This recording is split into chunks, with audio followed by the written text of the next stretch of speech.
Yo everyone, it's been a while, but hey, I'm back. Wait, I hear myself double, why is that? Oh, I'm monitoring myself. How you doing, Yuki? We got a totally different screen today, because I want to work on, Dungeons and Dragons. Why did I get the frying pan? Ah, is it because I've been offline for so long?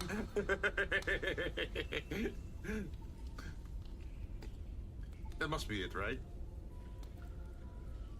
Oh, maybe it's the, yeah, it's the monitoring. I was monitoring my own microphone just to listen in.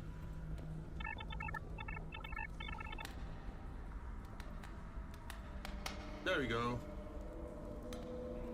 Pan if the deposit is 11. Alright, alright. Let's see.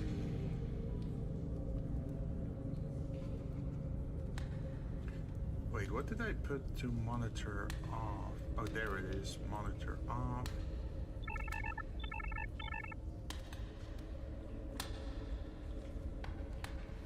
We got the cave noises. Got the fireplace. There we go. I think we got everything. Or hi, it's a critical hit. Alright, let me go deposit that. But how's your week been? You had a good week.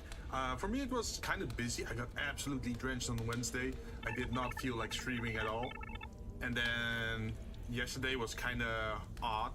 And eventually I saw that some people were playing Warframe, so I kind of jumped in on that. But I do want to work on D&D again. I've been working a lot on it lately. But I feel like I've been sacrificing a lot of streaming to do that. So I figured why not just do it chat only? Because I can't really show what I'm working on. But I think it could still be nice to exchange ideas, right? Like if I need a name for a village or for an NPC, maybe people could give suggestions, something like that. Like Hana who walk into the rabbit hole. Wait, no. They haven't walked into Warframe yet, right? Cave Dweller Scream? Nah. Wait, face these. That's a good village name. No, hell no. Excuse me, sorry. Let's see, let me first start with depositing 11 bucks into my account, and then I continue on with what the plan is for today. So, what I already have is a world map in front of me. And that world map has seas, it has islands, it has rivers, it has forests and all that nice stuff, right? I also planted, let's see, how many major cities? 1, 2, 3, 4, 5, 6, 7... 8, I think. 9 major cities spread over the world. But every major city is quite far away from each other. If I were to measure it, it would be approximately 19 hextiles away from each other. And in some cases it might be even more, like 34 hextiles away. And the idea is to make a hex scroll where people would have to traverse all those hextiles or terrain to get to the other town or get to the quest location. And that means they also have to take care of camping and of resources like rations, right? Because if they run out of rations, they're gonna get exhausted. They can still hit town, but it would be a little bit harder. I was also thinking about only allowing the players to level up once they're hitting town.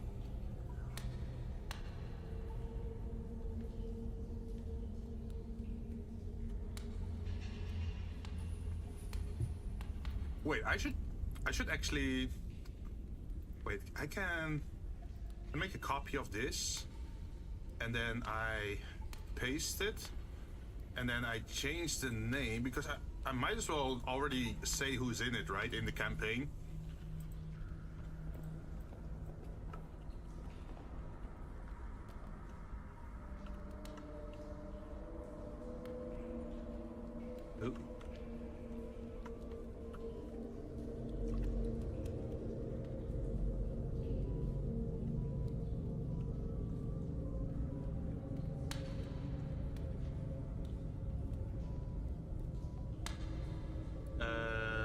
see.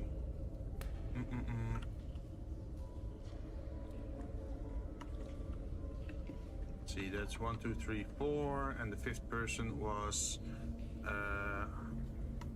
hobbyist Keita. Did I write that correctly? I hope I did.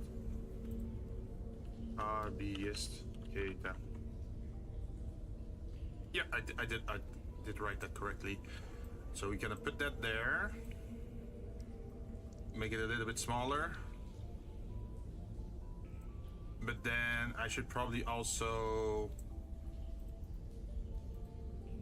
lighten the colors a little bit.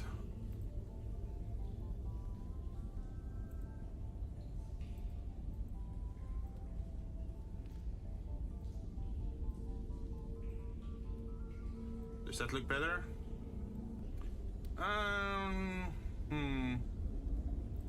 Maybe a different font. Ooh, that's an interesting font type.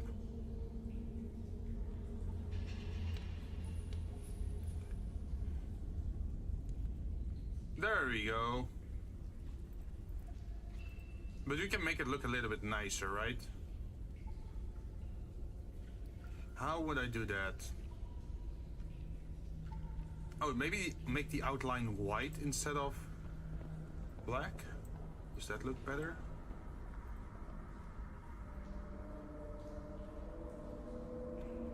Or just brown, maybe.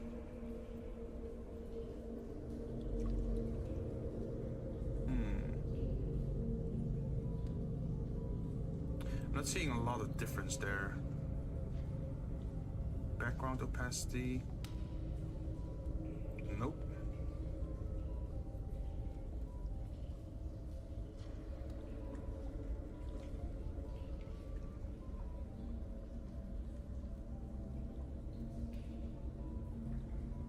That looks nice, I think.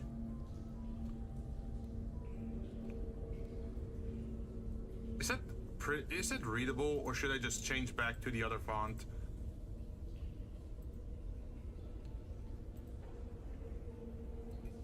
That's weird. Ink free. That's a little bit small.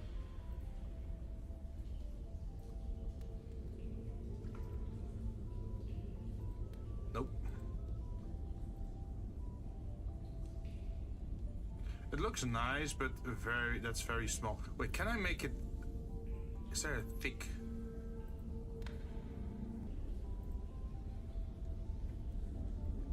Is there a thick font?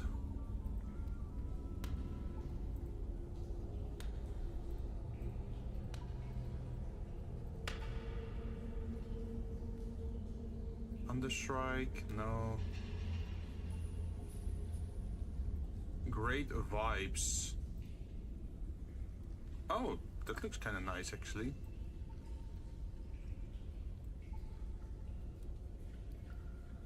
Something like this, right?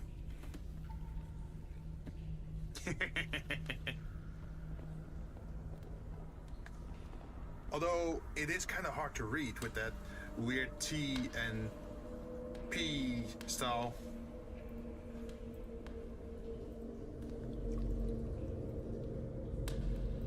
Also, I have just put up this screen this morning. Oh wait, that could be better. Yeah, this one is much better or easier to read.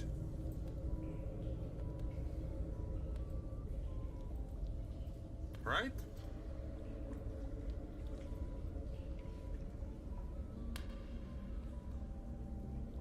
There we go. So these are the people that I invited so far and agreed to play in the campaign. I think we already know Tattered Klaus, Karashin, John, Shigeyoshi. We played with all of them now. Hobbyist Keita we have only played once with, but he did show interest in wanting to join the campaign, so I'm willing to give it a try. He seems kind of excited to join.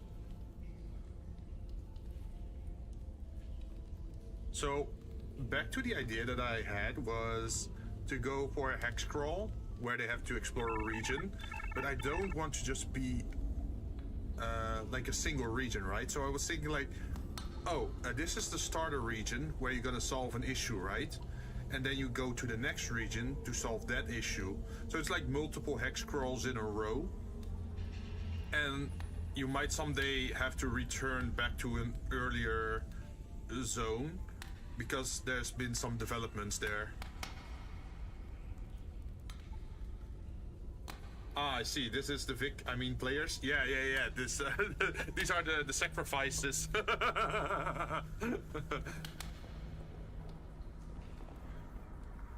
I don't know what class they all want to play.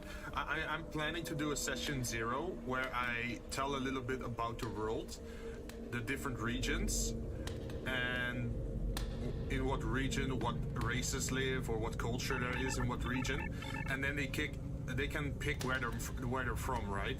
So imagine if you're an orc, then oh, you're from region A, and if we go there, then you probably know some stuff when we visit that region.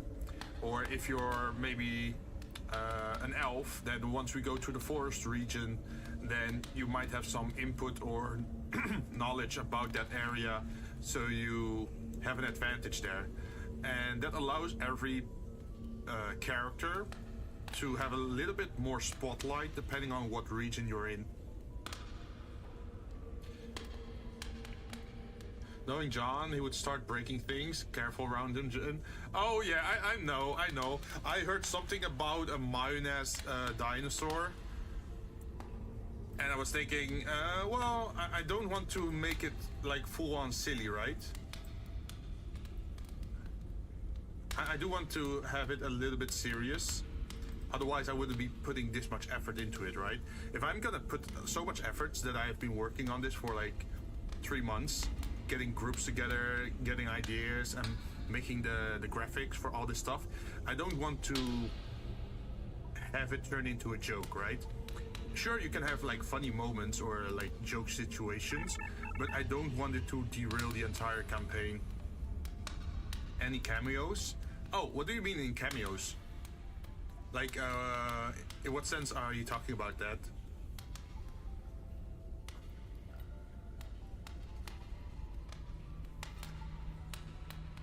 You mean that having, for example, certain villains being a certain archetype? Because I was thinking about that. Like someone, not the player, just show up in the story, but not related to the story. Oh, are you talking in a sense like, for example, if in the future other people might want to join, that they can have like a guest appearance? You mean like that? Like, for example, if... for example, if Laser wants to join for 1 session or for 2 sessions, that he gets a guest role or something like that, and then after that story bit is over, then his character leaves again, something like that. I mean, I'm open for that. I mean, we can always work that in. I think 5 is a nice number to have as a player count, because if one player can't make it because they're sick or they have other obligations, then you can still play with 4 people, right? 4 people is still enough to deal with a dangerous situation. Because if you're playing with 4 people and you go down to 3, then suddenly it becomes a lot harder, right, to manage. Just by action economy itself. So I'm happy with 5, and 6 can work as well.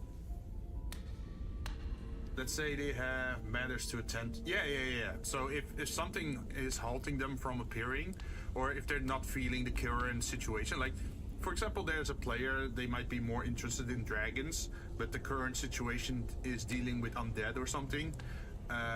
Well, there's always an option that they can go their own way and that they're just skipping for the next few sessions, and later on they rejoin the group, right? And then they, well, they probably missed out on some adventure and magic items, but they could still rejoin the party and then adventure from that point onward again. And they get power crept by the mob. Yeah, I'm not sure how to deal with that, because I do feel like leveling should be done with effort. If you're just AFK or not attending a session, I feel it's weird. Or they get a passive level up. Yeah, I'm thinking of like how to solve that. Like there has to be some sort of sacrifice, right? Because they're losing out on the experience. So what I could do is imagine that instead of them attending uh, the the group session, the normal level up session, what they could be doing is maybe they have to pay money in game, well, not real money, right, but in game money, to find a trainer in a town or in a village to get them to catch up on the group's level. For example, someone hasn't attended the sessions for a while, and everyone is level 8 except for this one person that didn't attend. They're still level 7. So imagine they could go to town, go find a trainer, go find someone with more experience they can train under, or they can duel or exercise with, and that would cost them like 2,000 gold, right? Just for that week of experience or training. And then after that week, they would have been caught up to level 8, but they do have to pay 2,000 gold to get that, right? So in that way, if you can't make it, you're losing out on the experience and the magic items, but there is still a way to catch up. And if you don't have enough money, then you still have to mull through the level 7 experience, get that money together, and then catch up, right? Real life money? No. They have to sacrifice money, equipment, or skill. Yeah. I think money would be the best one. Make a debt system, Jinn, do it. Oh, and then have fantasy loan sharks coming after you. So, Mr. John, you've been failing to appear to make your monthly payment. we have come here to collect. Something like that. You don't mess with the Goblin Mafia. Also, your other party members can join in the fight. Oh yeah, like it's like a duel kind of situation. Well, I don't think. So since we're working with a bigger group, right? And I feel as a DM I should focus on the group content, right? Not on the individual content. So in those kind of situations where you might have a week off in a town, right? Then people can say like, oh, I want to spend it working in the harbor, or someone else can say like, oh, I wish to gamble. And then there's a system for that where you can just roll dice and then find out if you had a successful week or if you lost all your money. In a similar way, someone could be blacksmithing or helping the blacksmith to make a new weapon for themselves. But you could also have them spend that week dueling. So that would pretty much be a fade out, right? So I could say like, oh, you guys hit town, and you have a week of free time before the next mission or before the next quest progression thing, or before you have to leave town. How do you wish to spend it? And then I could just ask each individual person how they want to spend their week, and you can very quickly make that decision then, right? Like, oh, you have to roll, and like, for example, you have to roll 7 dices, and for every dice you roll above 12 for gambling, you earn 5 GP or something, and if you roll below, you lose 5 GP. Something like that. I'm not sure like how I'm gonna do it in detail, but that's the idea. So I can give instructions to them, and then suddenly a week flies by, and then they can just continue on their way again. Also, is there a time limit system? Yeah, I have been working on that. So I made it so that every hextile in the world is 24 miles. 24 miles is also the average walking distance in D&D for walking on foot. If you walk on foot, you take 24 miles, so which every hextile it takes 1 day. Every day also costs a ration. So if you have 10 rations, or like 10 food on you, that means you can make 10 steps into the world, and then you start to starve, right? So either you have to hunt wildlife, like a deer or some other creature, to restock your food supplies, or you have to find a river to resupply your water, like that kind of stuff. That might make it easier to hit town to town. Wanna be evil, Jinn? I'm already evil, right? but do share if you have an idea.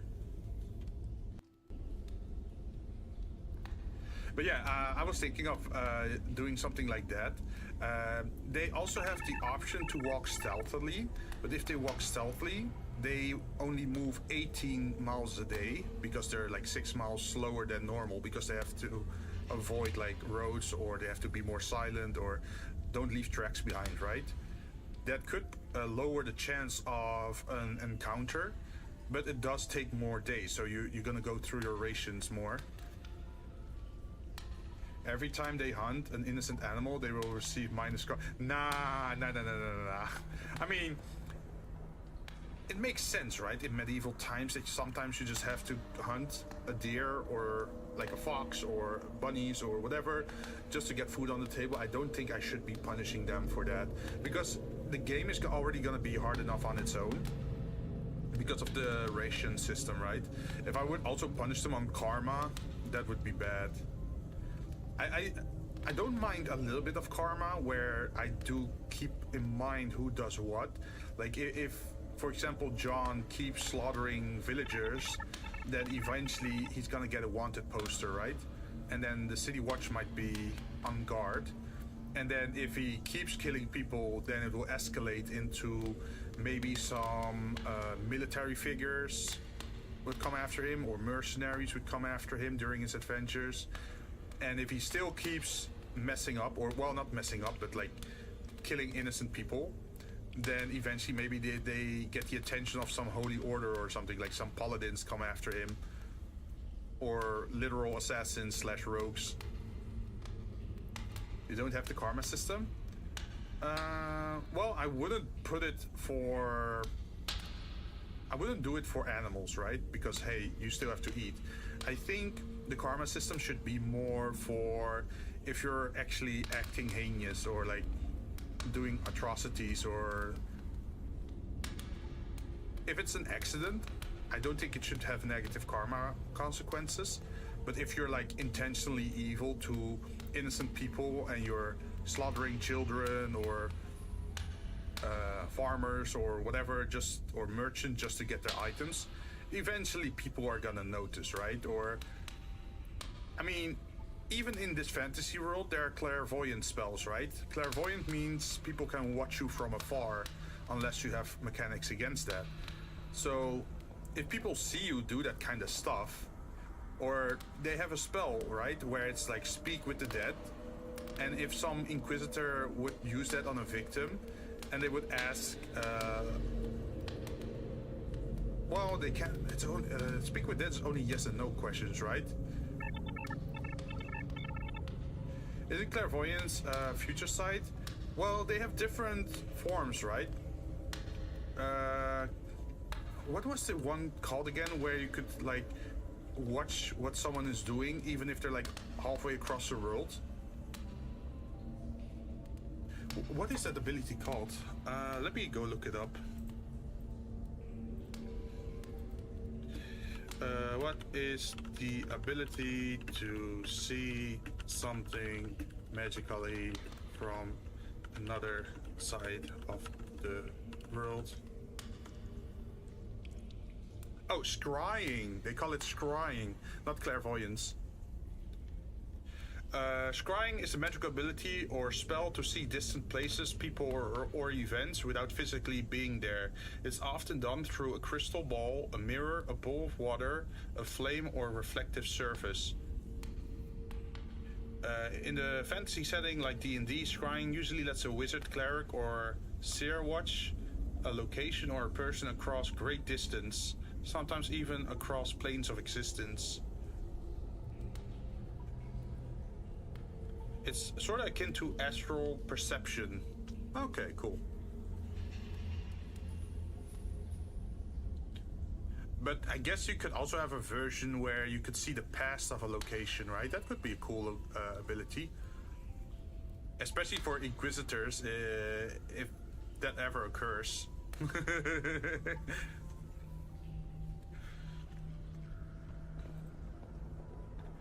But yeah, I figured like since I wasn't streaming for quite a while, it would be good to stream. Any investigation quests?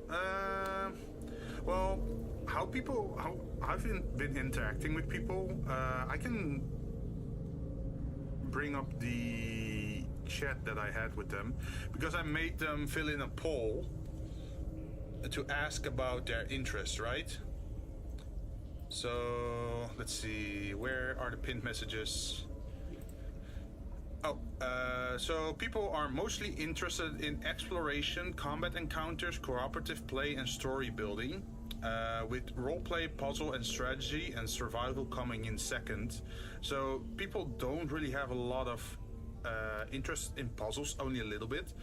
So I shouldn't be making too many weird contraptions, right? We can still have traps, right? Because those just trigger and you get some damage or a side effect, but it's not really that you're stuck for 2 hours. Honestly, I would have to prevent that, or like try to avoid people being stuck in a room for 2 hours, because I still want to keep the campaign interesting, right? Redstone engineer be like, ah yes, spears in the walls. I always found that so weird. Have you ever seen those situations where you just walk into a natural cave and then suddenly there's this confusing mechanical trap there, like, oh, it shoots arrows, but then you think, hey, this is just a natural cave. Who went through the effort of excavating this cave and putting an entire machine behind the wall just to shoot arrows at that little bit? I could understand it if it was done for oh, bye. KO. It's called a mania. Well, I can understand if it's done for like a castle or a keep or like a tomb where you protect the treasure, right? But not in a natural cave. I feel in a natural cave you need like different kinds of dangers. At least that's how I think about it. Also, I should turn on. Okay, there we go. Now we should have chat on the right side, I think. Did we fix it? I don't see it fixed. Okay, let me try that again. Pop out chat and pop out chat. Does this work?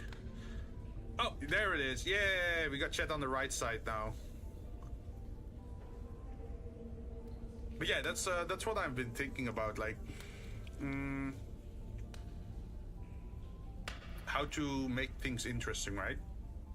Like you could still have like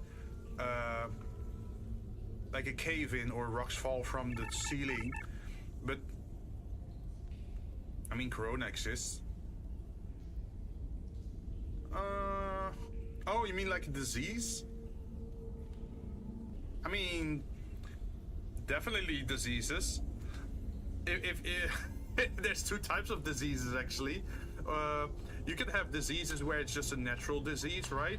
Because maybe you got stung, or maybe you got your wound exposed to dirty water or something like that. But then if you're also flirting with a person in the red light district and you catch something because you spent the night with them, hey, that could also be a thing, right? Also, the longer you're in the cave and deeper your oxygen is getting low. Oh, yo, that could be a brilliant thing. So you know how Fireball is usually a very popular spell to pick, right? Imagine there's additional danger for casting Fireball inside a cave, because Fireball uses up the oxygen, right?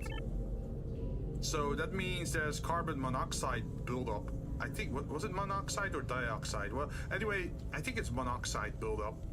And then you get like poisoning, right? That could be a great one. That's a good idea. Yeah, see, that's like the type of natural dangers you would have in a cave.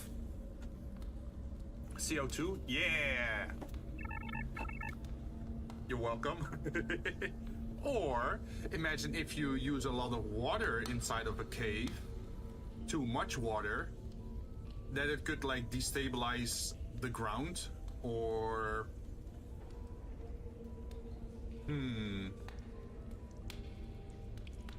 it could drag you into the deepest part of the cave. Hey, there's also, for example, you're walking through a cave and you encounter these magical crystals, right? And if you come near those crystals, they give an electric zap because they're like discharging electric buildup, right? Because they're magic crystals, something like that. Or maybe there's like mushrooms growing inside of a cave, and if you step on the mushroom, it releases its spores, which is like toxin damage or an infection or something. Genshin Impact would like to know your location. Wait, you mean there's mushrooms inside the cave as well? But yeah, I want to add like those kind of dangers to the world as well. Not just monster encounters, also just natural dangers.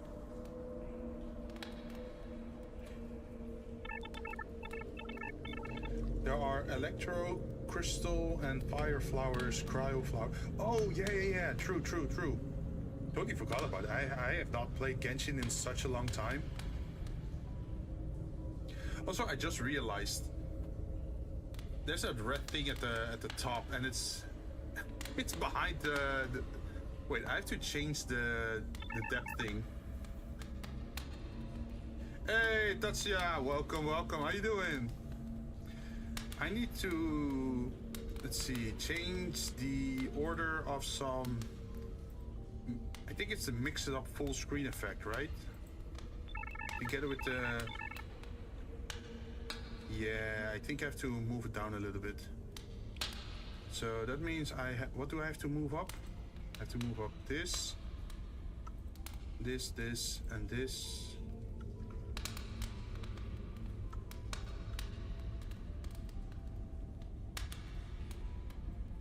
Okay, you probably don't notice anything here, but I had to move some stuff up.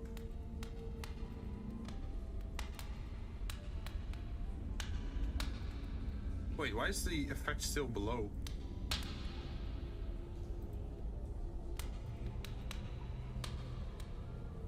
What's happening? Mix it up.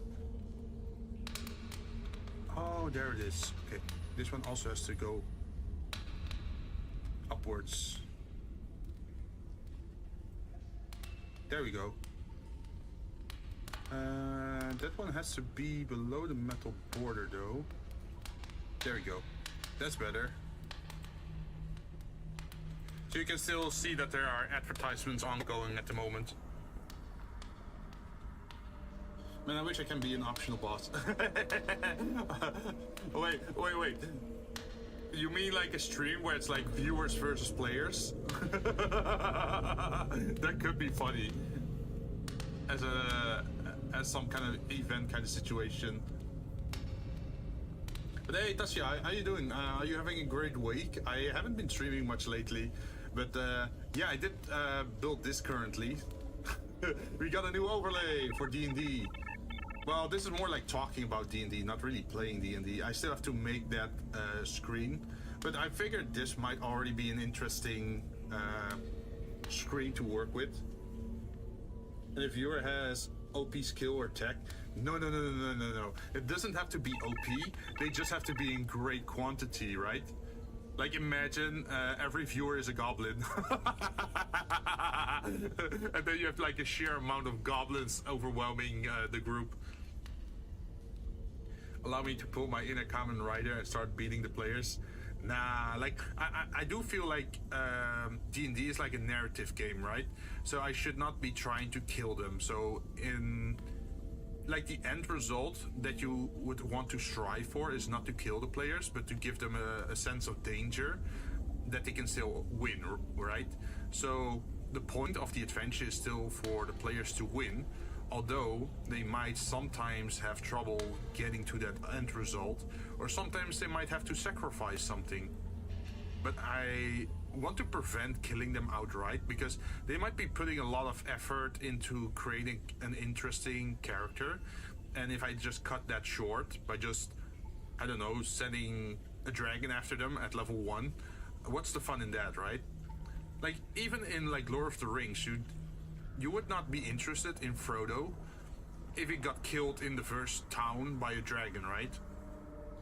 But no, they had like a chase scene and they barely got away, but he still got a scar. And now every time there's a ring raid coming nearby, he feels the pain because he got stabbed with the blade. How's the world building? Going pretty well. I made a lot of the assets. The map is done. I just have to put down the towns. Well, yeah, I put down the cities. I put down the mountains, the rivers, the forests, all that kind of stuff. So next, besides the big cities, I also have to put down the villages, the towns, the hamlets, the homesteads, depending on the region. Some regions might have more towns or more homesteads or like houses or farms, right? Compared to other regions. And Cold Village, hey, that could be a thing, right? I mean, I was thinking about doing something like that somewhere, but I'm not sure where. But it could be funny where they get a quest to go into a region, but the entire quest is a setup. Like, yeah, we need your help. There have been monsters sighted on the outskirts of town. We really want you to investigate this cave because we've been hearing noises from it. And it's pretty much just a cult inside that cave, just waiting for them. Cult of the Lamb. Oh, like a satyr, right? I think a satyr is kind of goat-like, right? Or lamb-like, I guess? Because he's still bipedal, right? The satyr. And they're very much into trickery.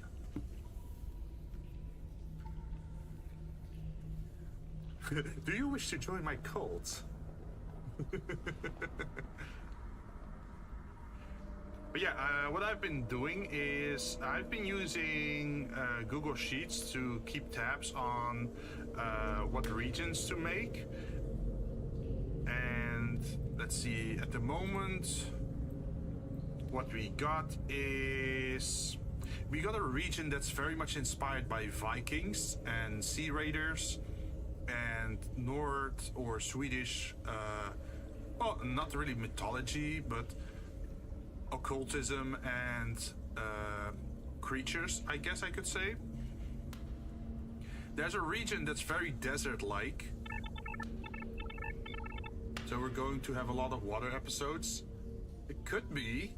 Well, there's definitely a sea, but it's not a central sea. Like the sea is more, I guess, on the northeast and south side, mostly. Hope they don't encounter Leviathan.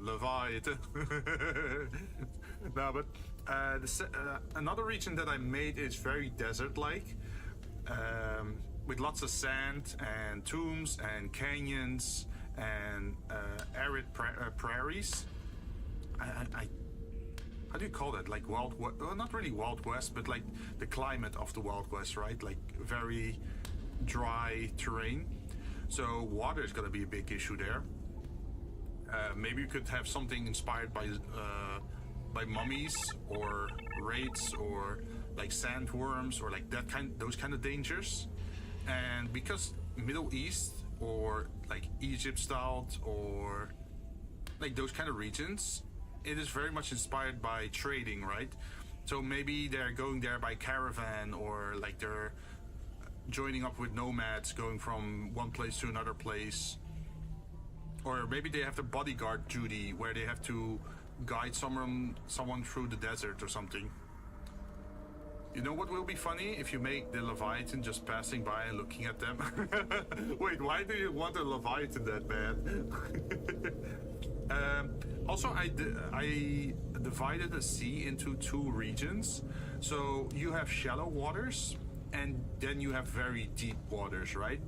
I think at the beginning of the story, the party should definitely avoid the deep waters because I feel like I should definitely add some bigger sea creatures there. Or maybe some sea dangers. You definitely don't want to deal with if you're like a low-level player. Do you have an Atlantean city? Well, I don't have... It's not shown on the map, but it could be part of like story development that they eventually find out there is this underwater city somewhere, right? And then maybe they can connect to them. Desert nomadic, sandworm tribes or raiders. Yeah! And then you also have like, you know, the Grand Canyon kind of situation, right? Where you have like deep gulches or valleys you have to travel through. And then you have those, how do you call those birds again? Not birds of prey, but the ones that eat dead beings. Like the corpse eaters. What are they called again?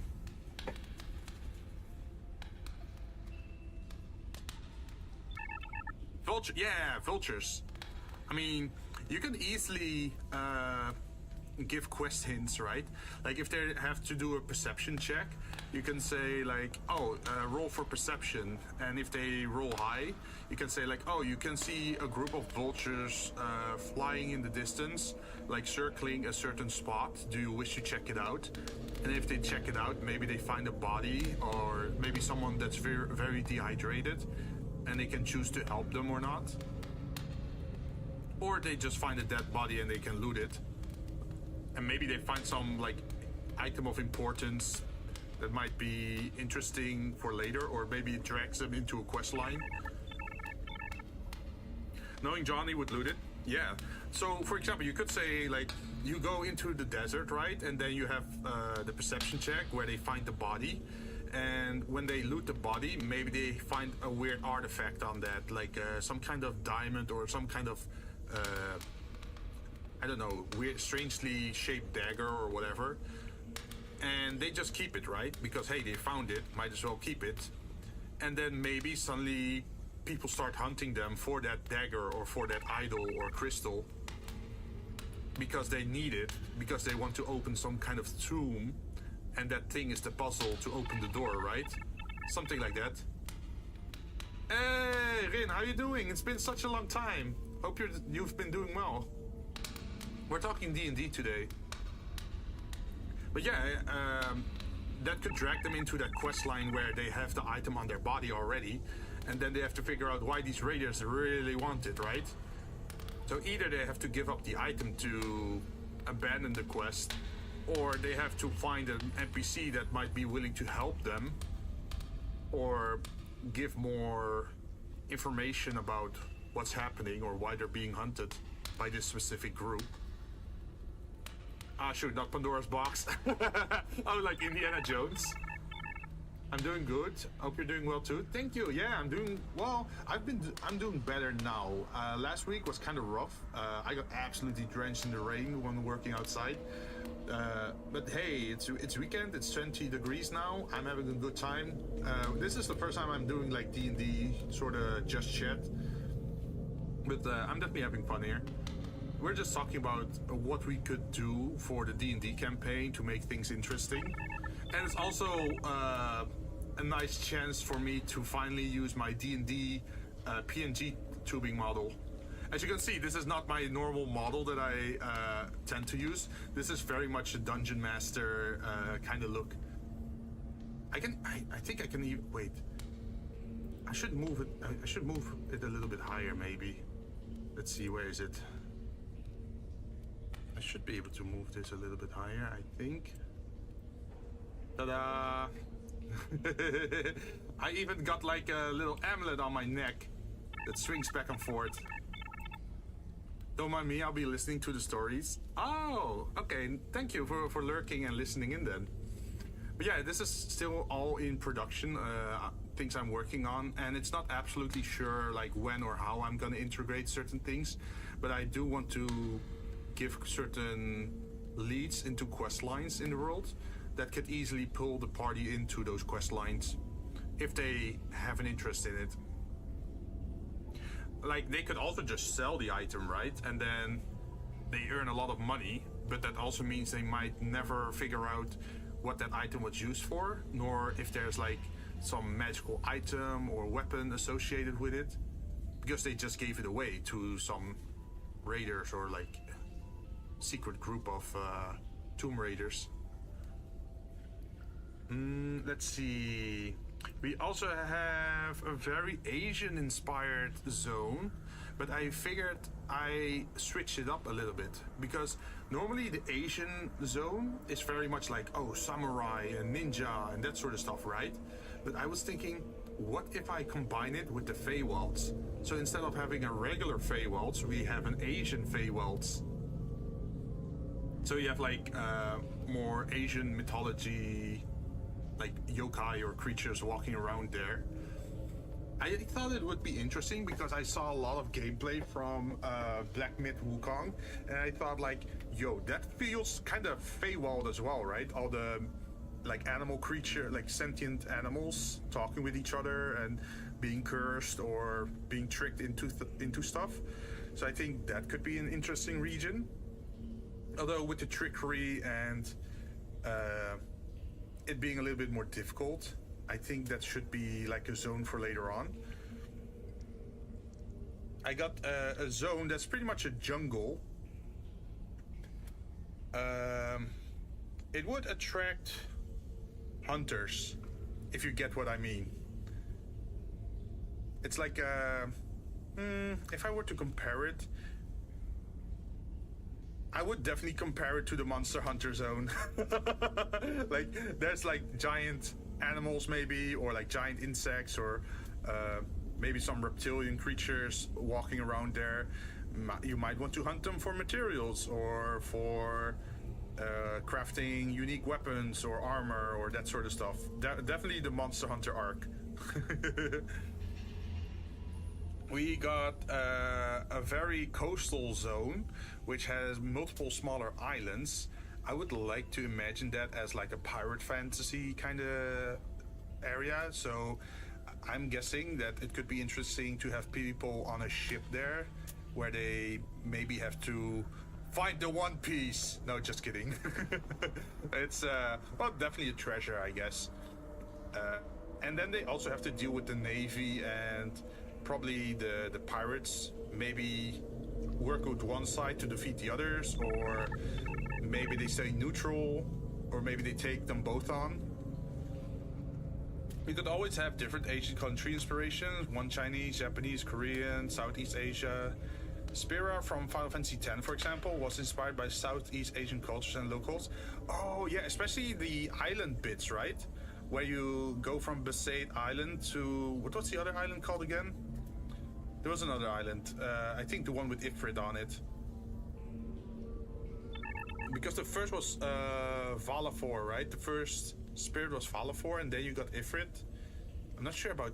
was Shiva in that game? I don't even remember anymore. Oh, no. Shiva was way later, I think. Kilika. Ah, I totally forgot about that name. Like, even when you're saying it like this, I can't imagine it. But yeah, I was thinking about like Asian Feywild for that bit, and let's see, the other one was the Pirate Zone, and then of course inspired by Dark Souls, we can't live without a poison swamp.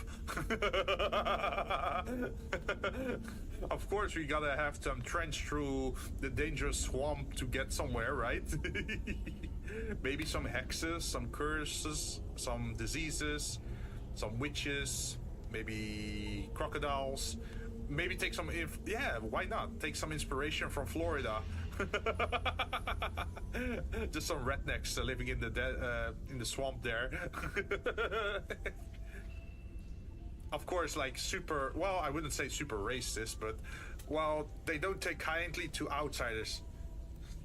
We don't take kindly to outsiders around these parts. Maybe there could be a cult over there, like some kind of swamp cult, or everyone is a cousin of everyone. Even better, redneck alligator people. Redneck lizard folk. Yes.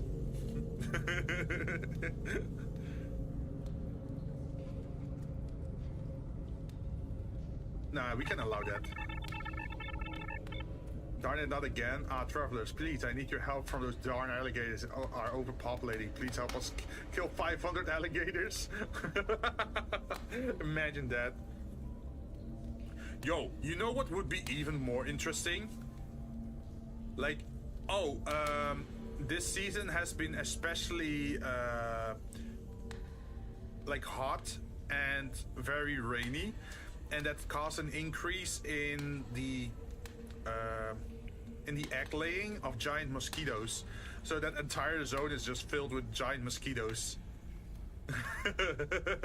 Finally, you can take revenge. You can just fireball them and take like 20 giant mosquitoes down. Or locust, maybe. Shit's not gonna like that. Let's see. There's also well, I would say if I had to compare it, a very strength-based society zone. It's a little bit imperial-based. Oh, the Pepino peeps are the players. Not all of them. Like, you can see them on the left side. I think Klaus is from Japan, and Keita is, I think, from Indonesia. Shigeyoshi is from the Netherlands, just like me. But Jinn and John are from the Philippines, yeah. Speaking of season, do the season affect the players, like heat will decrease or something?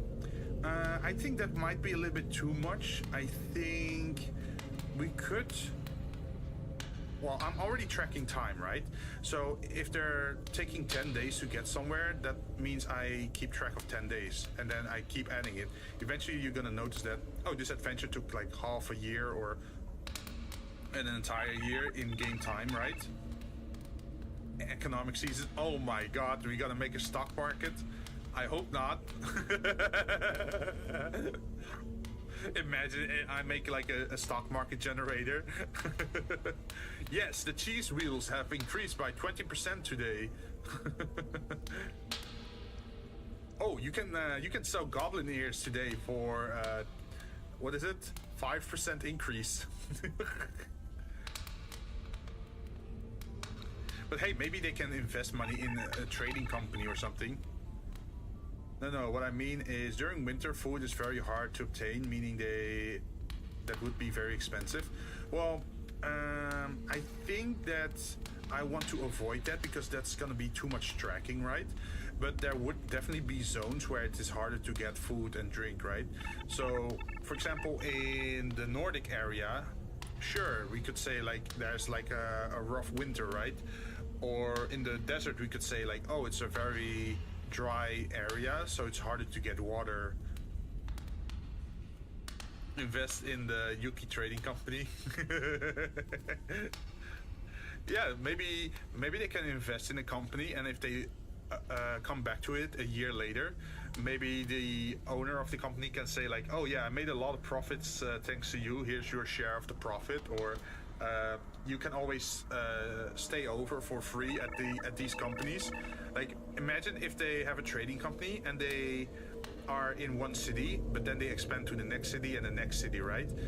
And every time they expand to the next city, they own a building in that town, and that causes them to be able to safely find housing and sleep in that town without having to go to a tavern or an inn. That could be nice, right? And it could also work as an information network, because traders go everywhere, right? And they can also hear the local rumors. So if you attach like an information network to that, it could be like, how do you call it? Information brokers / traders, right? We have a lot of bear meat. Definitely won't give you a parasite. No, don't eat bear meat. I heard that's very bad. It's very infected with parasites and that sort of bad stuff, right? And diseases. But yeah, we have a region with a lot of imperial, like military vibes, and they're definitely in the mood to colonize different parts of the world. So I guess you could call them a little bit invasive. They definitely have some goals as well.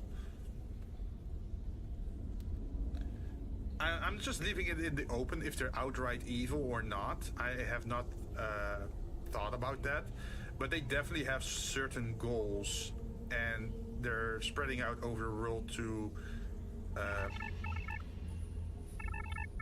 make them neutral. Yeah, I mean, just making an outpost somewhere on the coast on a different country or a different continent isn't bad by itself. It's only when you're subjugating the locals that's when it turns bad, right? But we could have like different incidents, like maybe you got some bad people in there and some good people. So if you find a corrupt noble that does use, for example, slavery, you have to still solve that. But then maybe in another part of the world, they're benevolent, right? They're positive. Maybe they're protecting people from the wildlife. Let's see. There is a hidden area. I can't really say much about it, except for that entire area is blanketed in a mysterious mist, and people who venture into the mist are rarely seen again. It's very dangerous to enter that mist, and you definitely should not just go in there willy-nilly without any preparation, because that's a death sentence. I'm just gonna say that. They want to prepare before they go into that zone. There's also gonna be an outpost right in front of that cloudy area, where the guards are pretty much gonna stop them, like, hey, if you venture further, you're gonna die, unless you find a way to deal with that mist. So that could be like a story hook for later, right? There is also, well, I wouldn't say North Pole, but definitely a frosty continent where there's a lot of cold. How would I compare this? It's not really North Pole, maybe Iceland or Greenland kind of situation. No, worse. It's like, it's always icy and frosty there. I was thinking about maybe placing giants there and some other supernatural creatures that are associated with like ice and frost.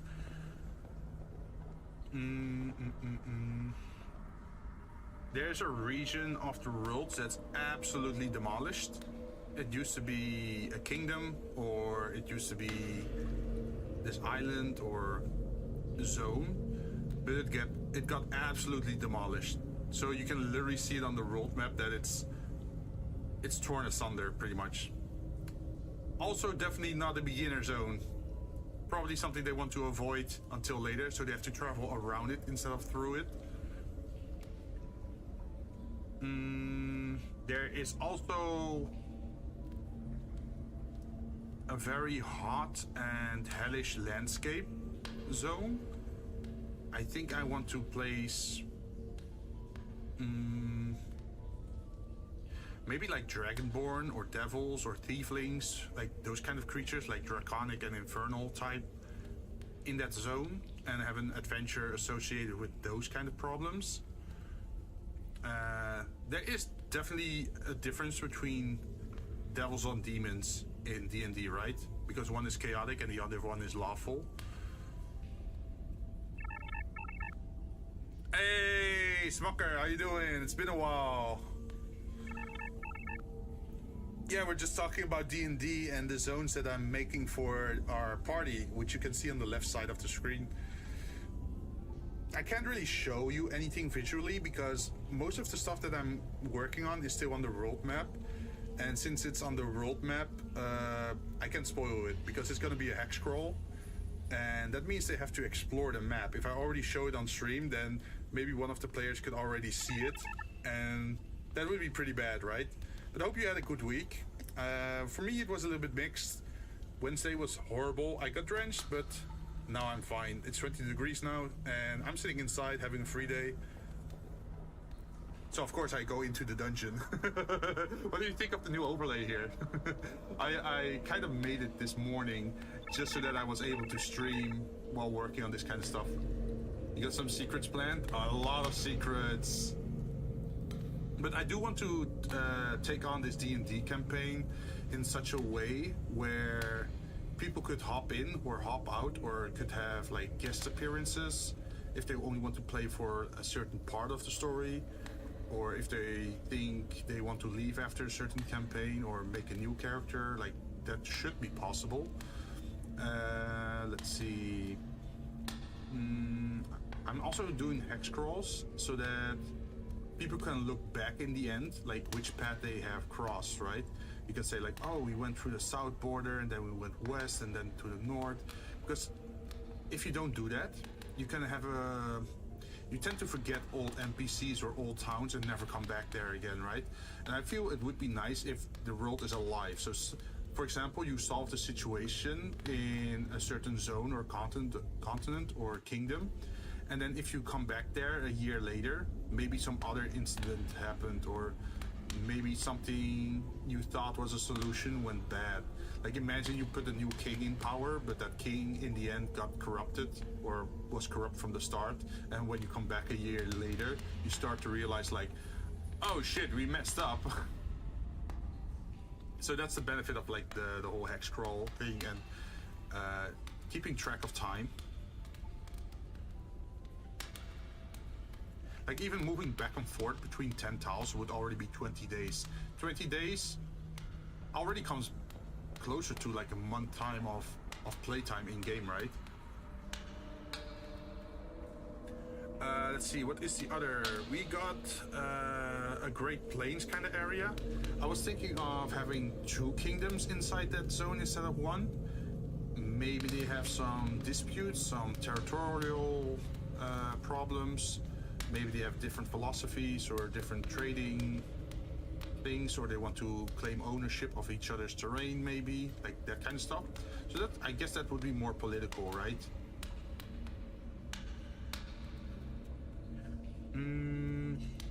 There is definitely also, well, I wouldn't call it a fjord. I guess it's more like a gulf area where something fell out of the sky. I'm not gonna say what fell out of the sky, but it definitely had an effect on the environment there.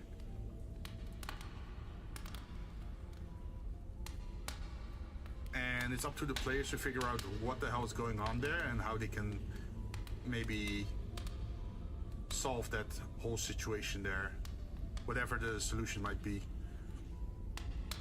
There is also, of course, a giant mountain that reaches far into the sky. It's the tallest mountain in the world, with a lot of people, well, a lot of different kinds of creatures or sentient creatures living inside the mountain and on top of the mountain. Like, the mountain is big enough to have like, how do you call that in the Himalayas, where they have people that do the backpackage kind of thing?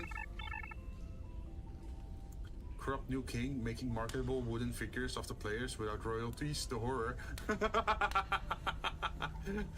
Yeah, imagine you set in a new king and he's been rapidly expanding his domain.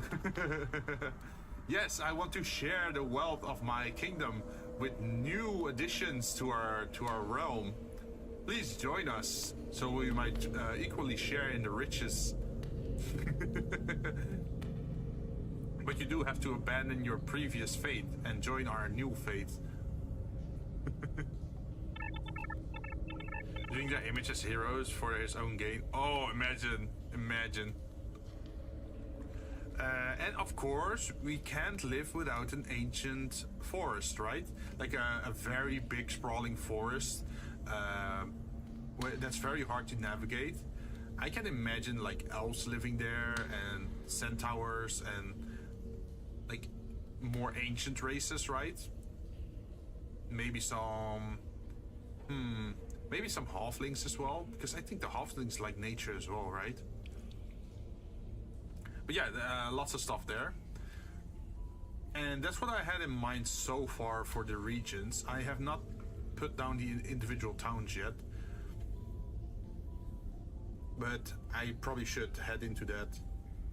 But before we do that, I think I should take a short break, because I've been babbling for a while and I need to get some water. So I'll be right back. Let's see if this still works in this screen. And let's see if I can do a be right back screen here.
Okay, I think I'm back. I do have to change that V-roid back a little bit because it's not doing it automatically.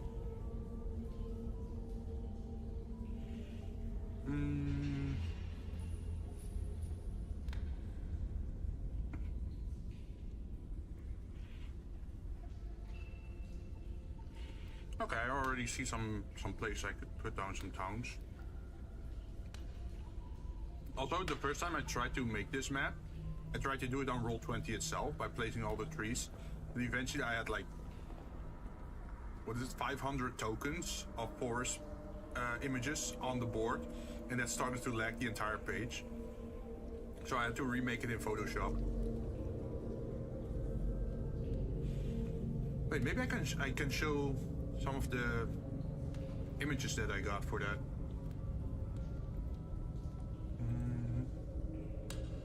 Let's see.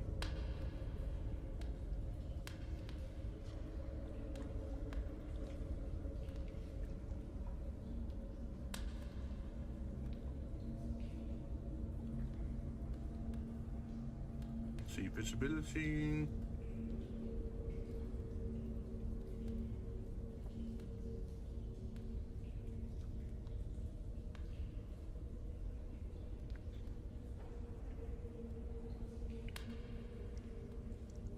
Add a directory.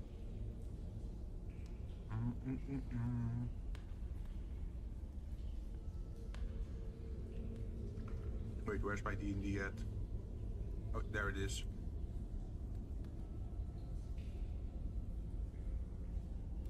Wait, if I do this location, will it share everything inside it?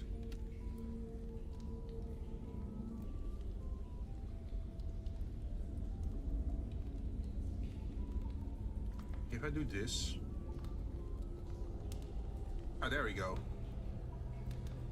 So here you can see some images that I have gotten that I can decorate the map with. I got these assets from a website where I had to pay for the license to use and download these images. And then I put like a filter on top of it to make it more brownish. So all these village icons pretty much are gonna be added to the map to make it look more interesting.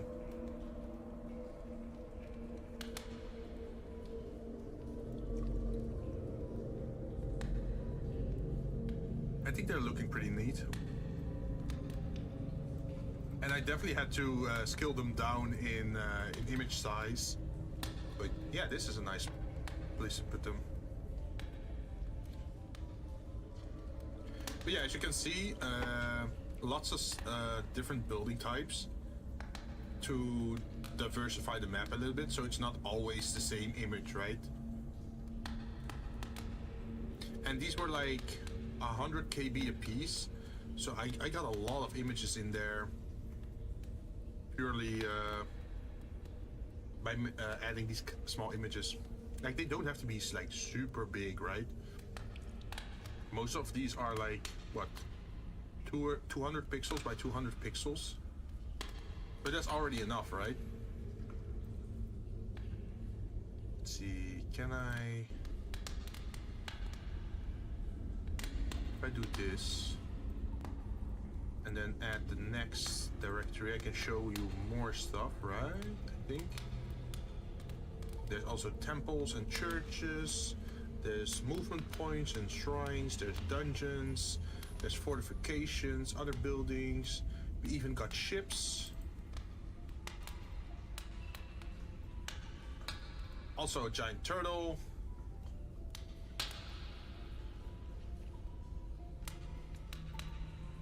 See, it just feels a little bit nicer by adding these kind of things. I even used the website to make coats of arms, as you can see. So certain factions or cities or religions might have these coat of arms, so you can easily identify what kind of faction it is, right? And they use those regular stock images that you could like combine in different forms. Like you could pick your shield, and then you could pick the image, and then you could add like different colors to it. So these are the ones that I made for it. So I have a selection to work from. Yes, a giraffe. I think we got a goat and a ram. I think this is a griffin. Literally just a headpiece. Some kind of sword, a horse, a knight. Not even sure what that thing is. Definitely a moon. A hand. Some kind of flower. I think this is the ram. A raven. Hand with fingers pointing upwards. Some kind of sea dragon. Some fox eating a snake. Of course, a sunlight thing. But yeah, as you can see, there's like lots of images that I pre-made for this. So that's why I put so much time into all of this, just to get it to work.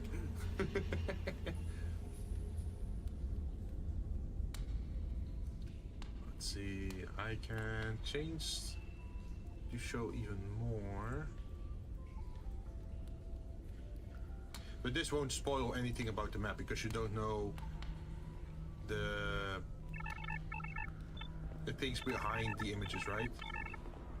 Yes, a giraffe, the noble symbol of House Raphius, headed by the patriarch guy. Hi Clouds, how you doing? I'm just showing off a little bit what I've been working on and just talking and sharing some things about the D&D thing. Oh yeah, we got some regional things as well. Hey, look at this. So these images are decorating the map pretty much.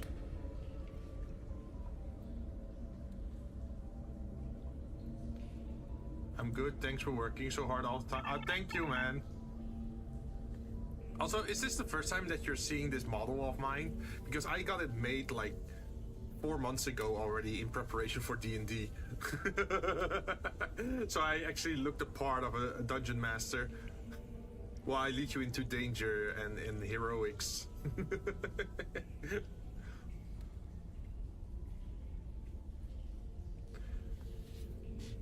But yeah, I made the background this morning just to have a little bit of scene filling, right? So we're in the right mood for everything. First time seeing it? What do you think of it? Do you like it? Like this is what I was talking about, that I wanted to have more PNG models so I could do thematic things, right? So if I want to do D&D, I can use this, or if I want to do fantasy, like Dark Souls or Monster Hunter, I can use a different model that's like more themed as a knight, or have like a model with a gun, so if I want to play shooters. Oh yeah, I should definitely order that and then use that for GTFO, and then hotkey it to my left mouse button, so if I shoot in the game, my PNG actually reacts to that. That would be so cool. I should definitely remember that. Just to make it a little bit more interactive, right?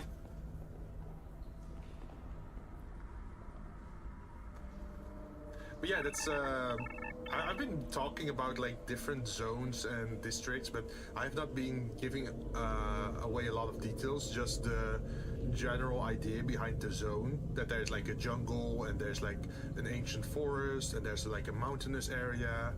There is a region where something fell out of the sky. There's a desert, there's a Viking area, there's a sort of Asian inspired Feywilds. The PNG looks great, thank you. Yeah, I'm gonna be very mysterious as the dungeon master, right?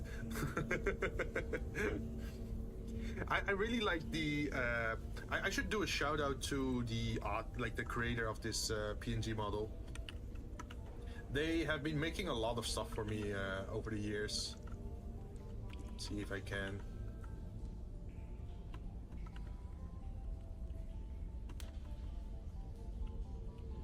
It should work like this. Yeah, that's AZ Visio. They made this model for me at the moment. And they also did other stuff for me as well. They did the gender bend for me, and they also did the streetwear image. So if you're in need for more PNG models, definitely go to them.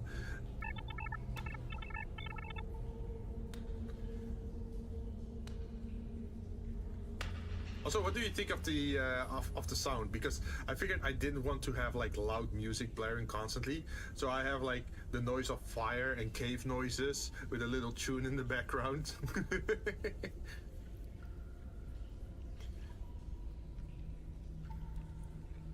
But yeah, in the top right you can see all the assets that I have prepared for use in D&D. So I can actually make markets, for example, or buildings or bridges or that sort of stuff. But I definitely have to work more on it. I think I'm gonna send you guys into the plains first, where there's some it's a more established world, or a civilized world with more towns, so it's like shorter travel between civilization. Because if I immediately send you out into the ancient forest or like the jungle, I think you guys gonna die.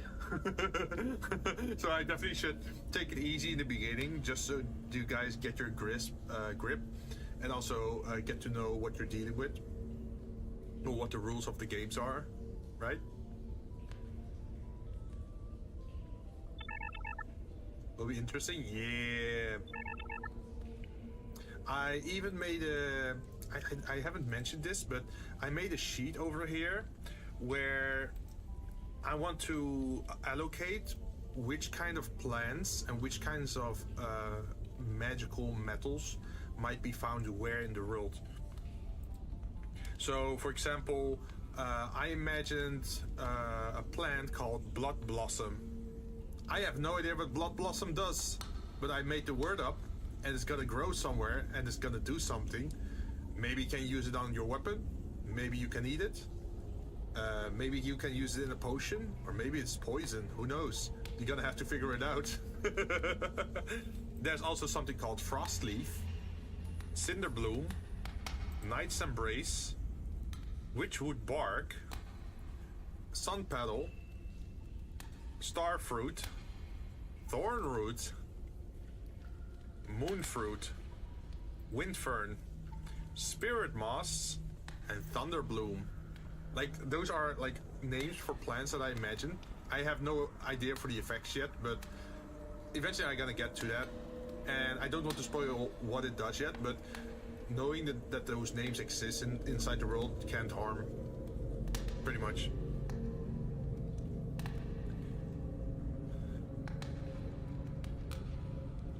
There's Elderbloom. There's also Ghost Shade, Skyberries, Dew Lilies, Blight Grass, Bramblefruit, Wisp Grass, Dawn Rose, who knows? And those were just plants. I also have a list with ores and crystals. For example, we got Astrolite, we got Drake Ore, we have Void Glass, we have Aetherium, we have Elder Metal, we have Frost Ore, we have Gloomstone, we have something called Hard Gold instead of regular gold.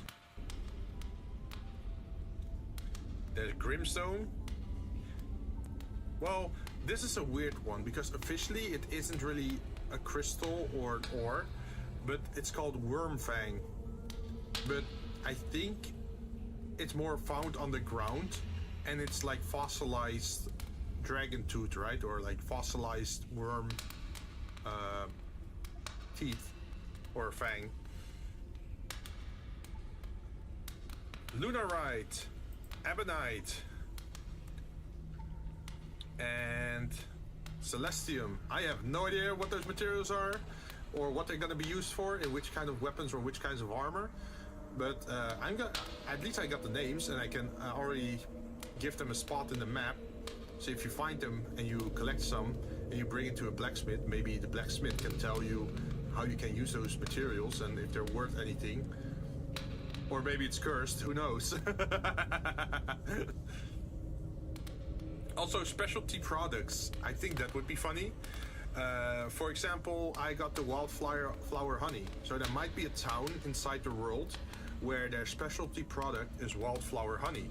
So you can just buy it there. And maybe it's very nutritious. Maybe you only need to eat it once every 2 or 3 days so you don't starve, right? And since honey lasts a very long time, it doesn't have an expiration date, it could be a very useful type of food that you bring into extreme territories where other foods might spoil, right?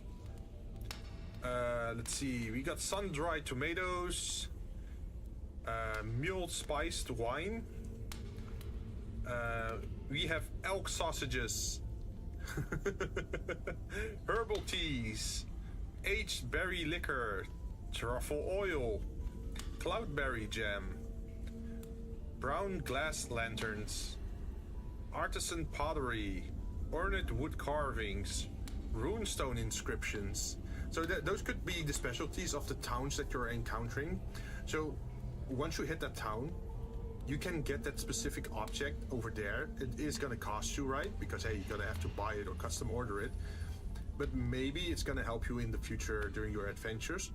Or if you don't have the item, but you pass town and you didn't buy it, at least you know where the town is. So if you ever come back to it, you can pick it up and then use it for your puzzles or adventures, right? Or you could use it as a gift. For example, there's a town that specializes in ornamental hairpins. So imagine if you have to bring a present to some royalty, you can maybe have something made, like an ornamental hairpin, and then gift it to that royalty or to the princess or whatever. And maybe that increases your reputation with the king because their daughter is very happy with the hairpin. So maybe they're allowing you entry into some kind of a zone that they normally wouldn't give you entry to, right? Like, I have to think out all those kind of possibilities as a DM so people can actually do stuff in the world. But that's why I have to take so long in preparing for this, because if I don't prepare it, then the world is gonna seem empty.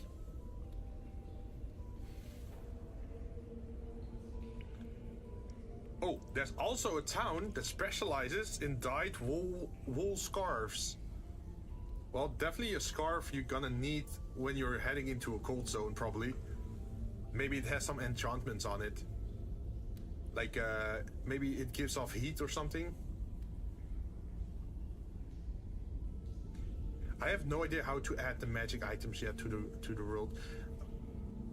What do you guys think about it? Like, if I were to ask, like, how rare should magic items be? Like, should you be able to buy magic items in a store? Or would there be ancient relics that you find in dungeons and are worth a lot of money? But it also attracts, like, maybe bounty hunters that go after the artifacts. Oh yeah, that's a good idea. So, you know Made in Abyss, right? Made in Abyss is this world where if you descend into the pits or into the layers, you can find artifacts, right? And some artifacts are very good and some are very bad, right? And the more rare an artifact is, the more it's worth.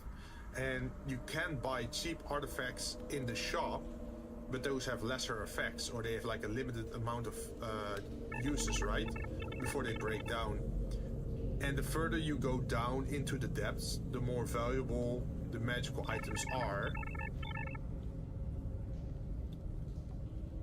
Wait, maybe you can make it expensive. Depends how common is magic in general. So far, what I imagined for the world is that something big happened in the past, and they had to use all of the world's magic to defeat a certain ancient evil. And they had to seal that ancient evil somewhere in the world.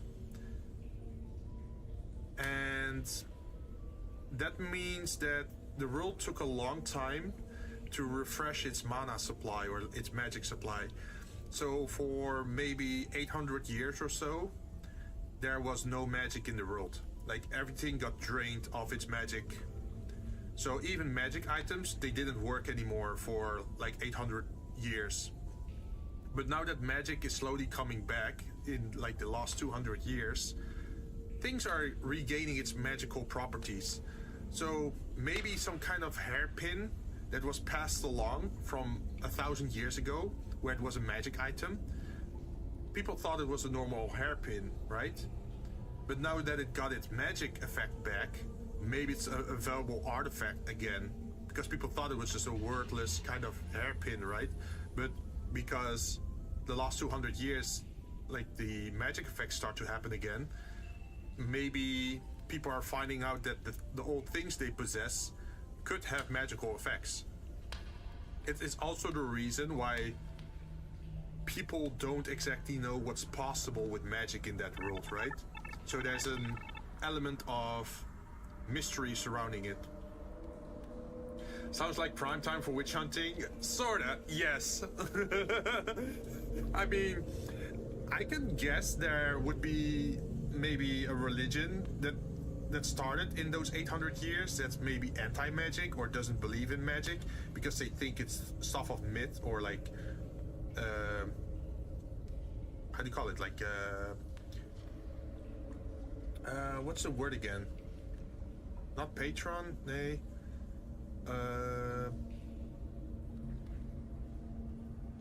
What's the local belief system again? The word for... I thought it was something with a P.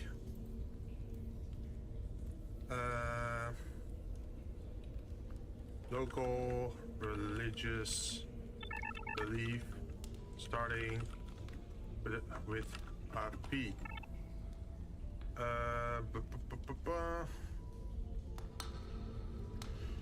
It's like folklore kind of stuff. The patriarch? No, it's not the patriarch.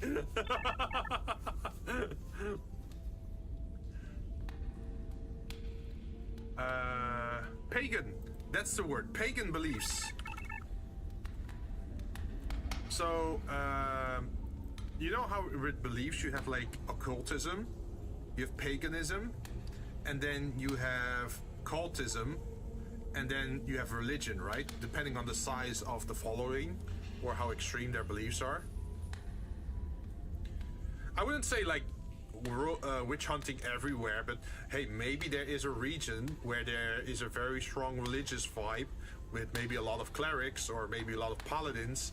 Then don't take kindly to sorcerers or wizards. Who knows? Maybe we could add that to the world. It would be interesting because in certain areas you could like just use magic out in the open and no one would bat an eye. But then suddenly if you go into that zone it becomes a lot more dangerous, right? Oh, look at the bridges are on screen. All the amazing bridges.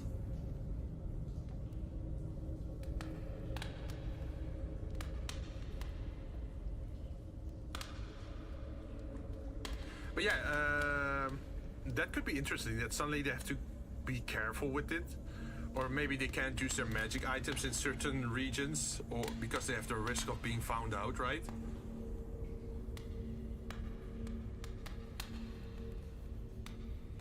That's definitely a good, interesting thing we could have.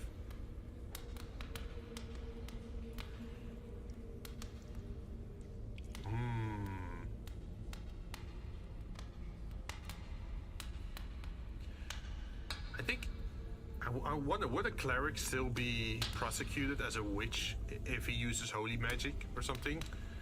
I guess they would see it as, oh, it's the word of God, or it's he uses the power of God to service the people or something like that.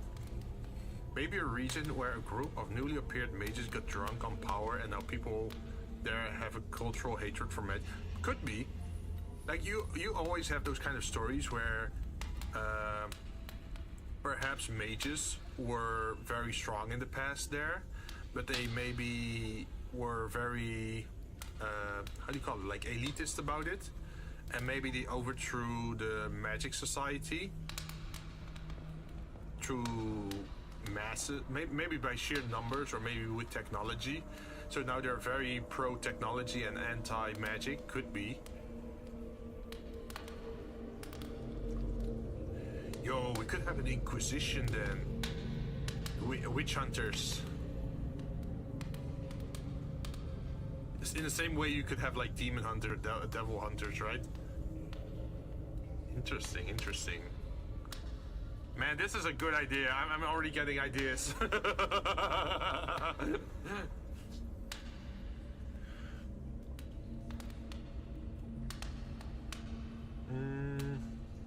I also want to have magic items in the world that have like minor effects, right?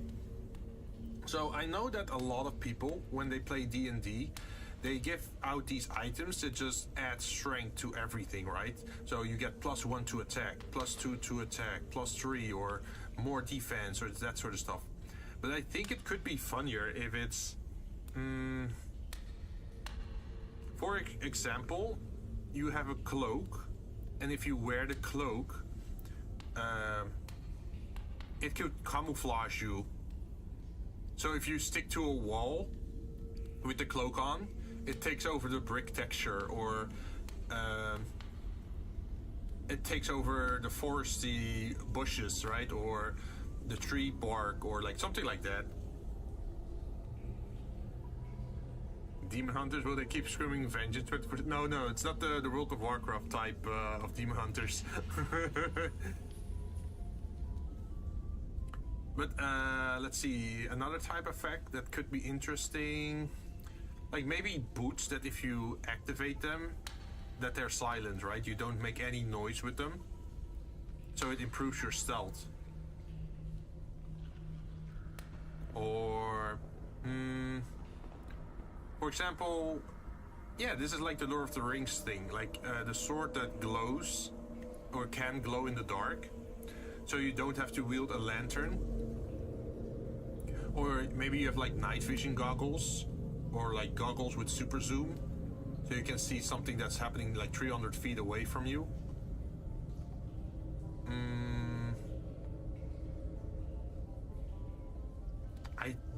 I think it would be handy to give them like a bag of holding, so they can at least keep stuff with them. Because I'm not really interested in weight limitation stuff. Although I can understand you can't take an entire barrel full of food with you on your back, right? That would be a little bit too extreme. But I feel like for money and for rations, and even for finding ore or certain materials like animal bones or creature bones or fangs or plants for herbalism or alchemy, I think a bag of holding would still be useful. Just to give them a little bit of room to breathe. Maybe that could be like a very basic item. Like, oh, you can fit this much items in there.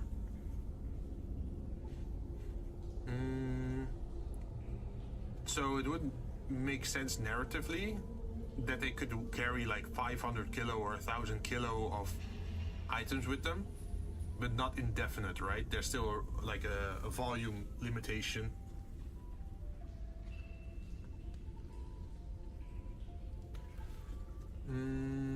Let's see, what kind of items would be nice as well?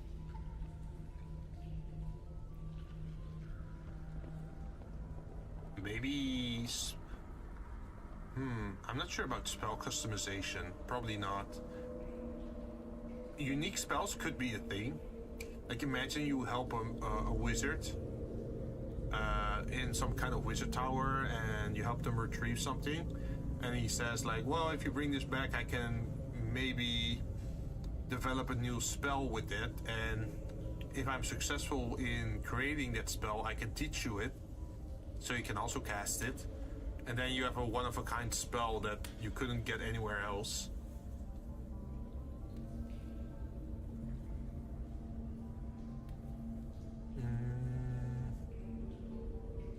Another one that I like is the magic item for smoke in a bottle.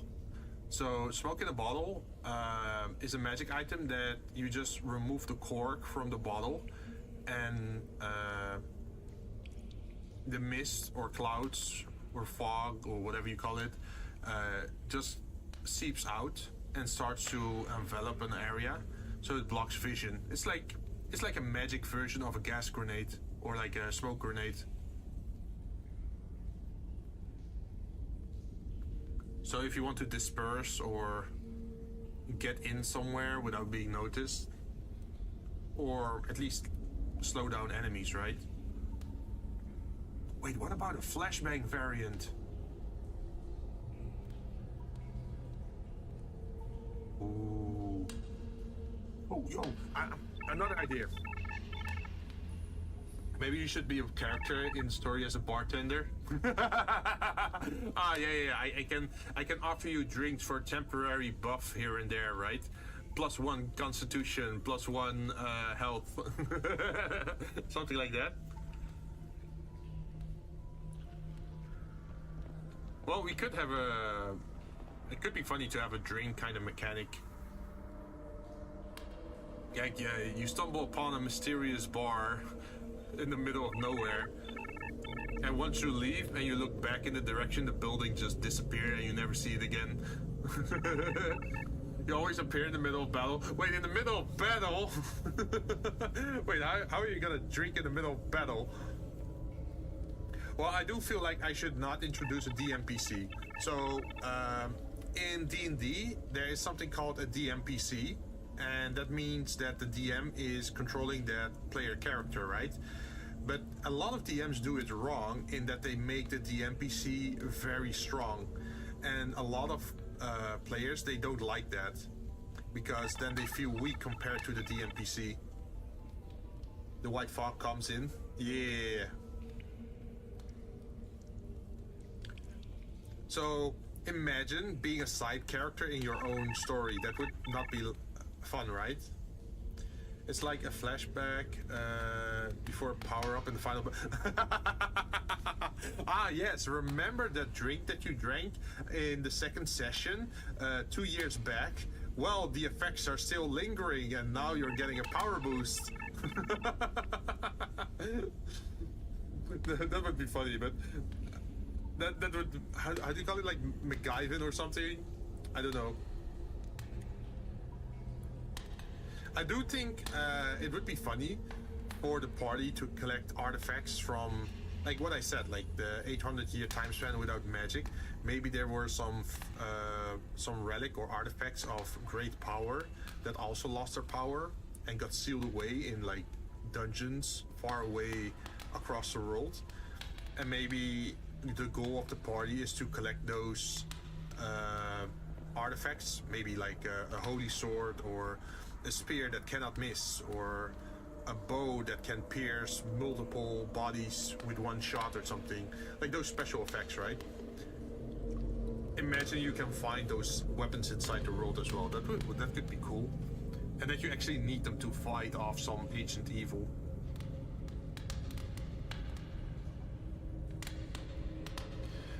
But yeah, for now it's mostly just thinking of stuff, brainstorming, and then eventually I have to go write down more stuff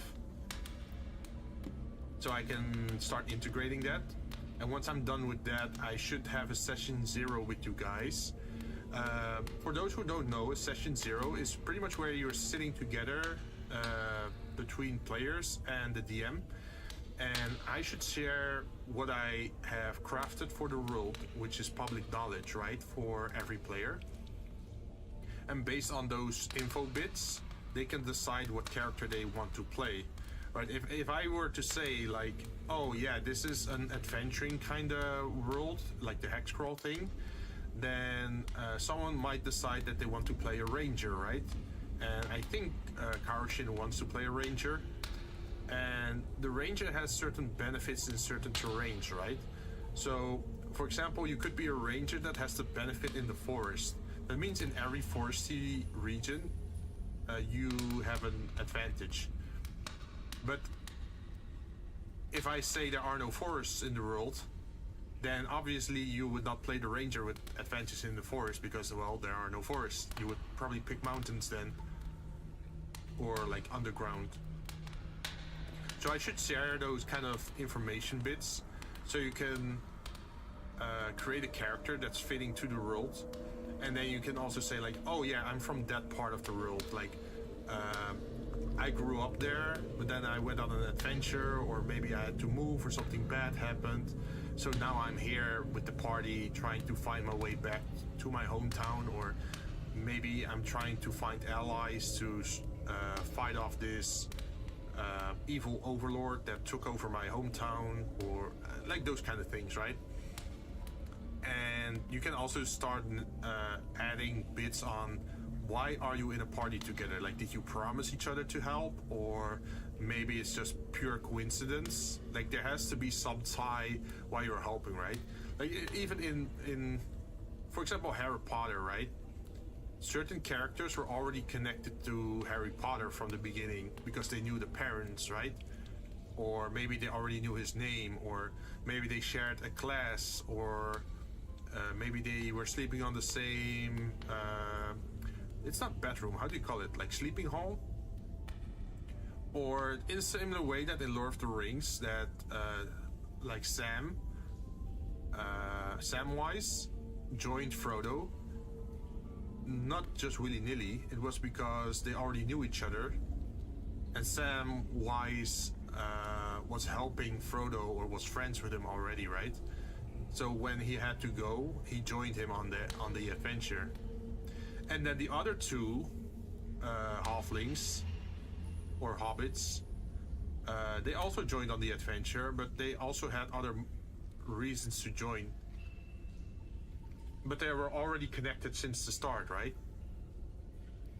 Or, for example, you got introduced to Aragorn all the way back in the elven town, right? But later on you figure out, oh, he comes from the kingdom of man, and he apparently has some heritage to the royalty there, and eventually it's found out that he's actually the king of that region. Or, well, how do you call it, the heir of that region? So I would like to have people have their characters attached to places or certain factions in the world, because that would lead to a more interesting story, right? Because I think this is the problem with isekais, for example, in that they just drop in a character from, well, mostly Japan, right? And they just drop it in a fantasy world, but he has no ties to the world at all. Like, why would he save a kingdom? Why would he help these people? Why is he joining up with them? And I think in what was it called again? Jobless reincarnation. At least it's better explained, where he is born as a child, right? And he grows up, and then he gets a magic teacher, and then he gets he has to earn money to be attending the magic school. So he has to work for a relative that's far away from his own parents, and then some natural disaster happens which teleports him away, right?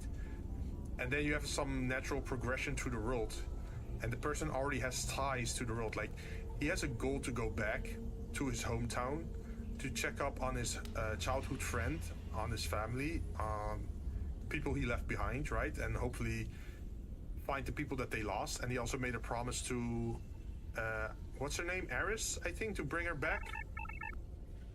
It was a good story. Yeah. But that's what I mean, is like, it's important to have your characters have ties to certain locations or to certain NPCs, right? So they can interact in a fun way. Because if you're a stranger to everybody, then you can't have those kind of moments, I think. But had a bit of a taboo topic. Wait, what do you mean taboo topic? Oh, yeah. Yeah. The start was kind of rough, huh? Like, when he was still his... Well, if he was still a previous person, right? The adult person in Japan. Controversial part, I guess. Yeah. Well, that is a problematic part, especially in the West, but I can still look past that and just focus on the good parts of the story, right? I don't mind. Yeah. So I feel like media can have good parts and bad parts, right?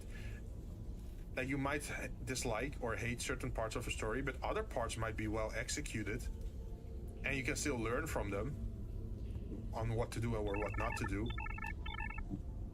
I'm glad you can go past that. Yeah, no problem, man. I grew up with anime, so it's not the first time seeing those kind of situations unfold. But a lot of people are so sensitive these days. Sus. I have no idea what you're talking about. I'm 100% innocent. No, but I can understand. It's like people are thinking so black and white these days that it's hard to have some nuance in a story, right? Like, I have seen some people think that just writing about a certain subject automatically makes you agree with a certain subject, but that's not necessarily true. You can also write about a topic to show how horrible it is, right? Like, if it's a bad thing, that's also possible. Although, do you remember Sword Art Online? Because I noticed a trend in Sword Art Online. In Sword Art Online, if there was a character that was a bad guy beyond season 1, they immediately went to SA, like sexual harassment kind of stuff, right? Because I remember it in the Elfen thing where suddenly the girl had to deal with those tentacle monsters or whatever. I think that was even in the first. Well, there were definitely tentacle monsters in the first season. I think when he hung out with that girl with the pet, and then it was later his wife that got captured. And then in what was it, Einkratz? There was also the whole assault kind of thing in the bedroom. Like, I don't know why that writer keeps going for like the assault and sexual themes in those situations. Like, there's more ways than one to introduce bad guys, right? Or like horrible people. It doesn't necessarily have to be in the bedroom or associated with that. It could also be, I don't know, maybe they're scam artists, maybe they're violent, maybe they are huge racists or something. Oh, right. I guess SA is just an easy way to make someone despicable. Cloud, be careful. The very next sentence is Japanese really like those things.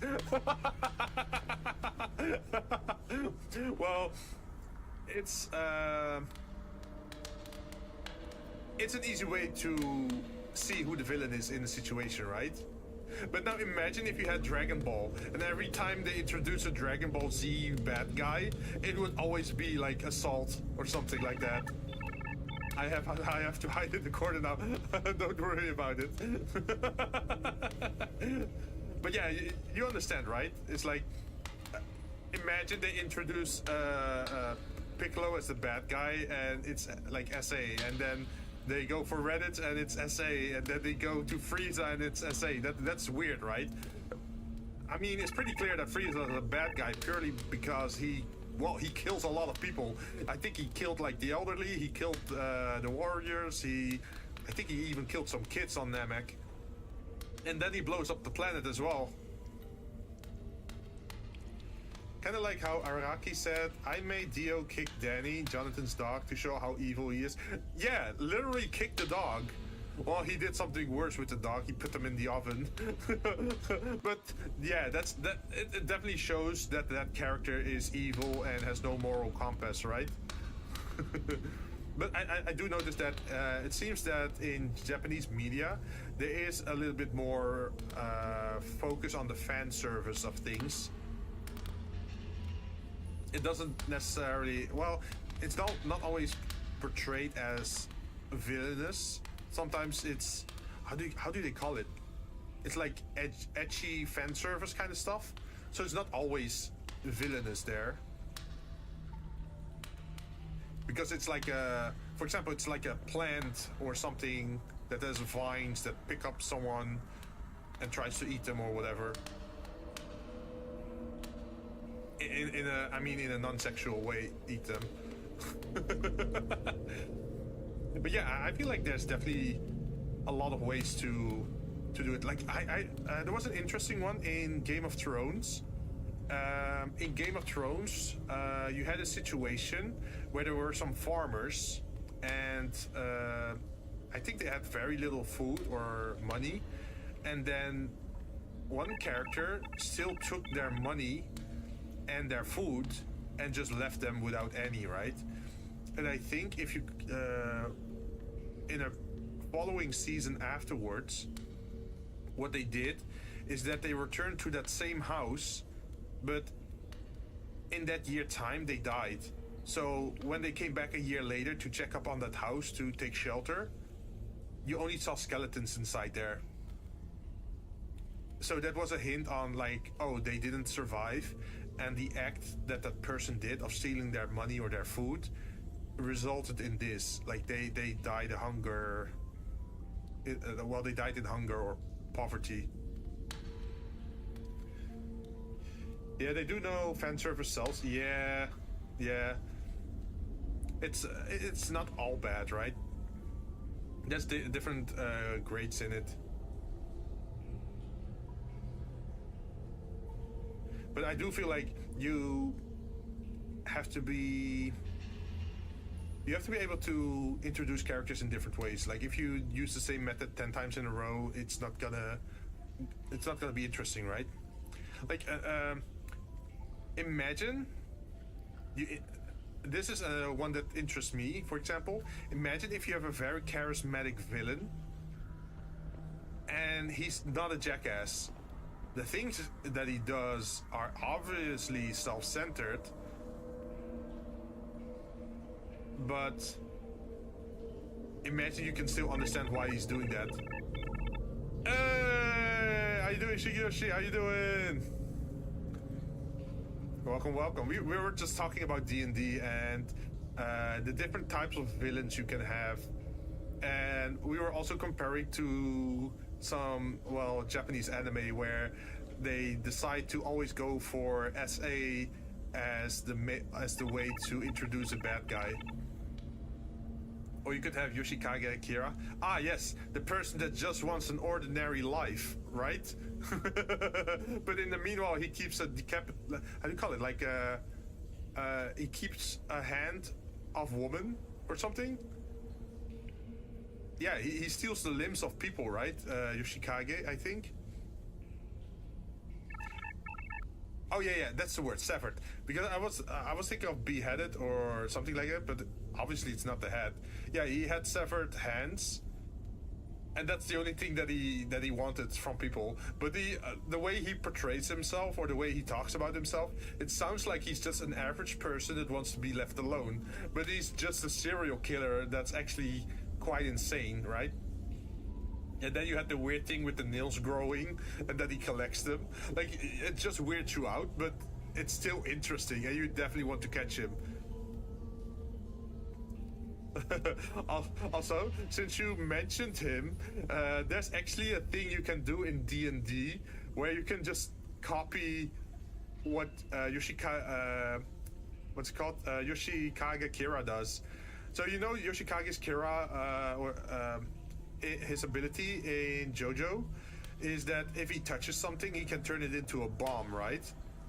So in D&D, you have a spell called Glyph of Warding, and you can attach a spell to that.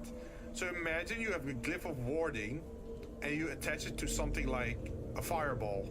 So if someone touches the object or interacts with the object, it detonates a fireball. Like you can literally make a character like that in D&D, which is kind of funny. But you're more on the defensive side if you were to make such a character. I can't follow what you're saying. Children loud. Oh no! Are they in your room again? Oh, by the way, how was King's Day? Because you're also from the Netherlands. We have a national holiday here in the Netherlands called King's Day. Did you go outside? Was working. So you didn't go to the what's it called again? The Rommelmarkt, like the second-hand market where people sell stuff. Because people usually do that on this day. You can open up a market on the street and just sell your second-hand goods, and you don't have to pay taxes on it. Farmer market? Not really farmer market, because it can be anything, like old toys, like consoles, books.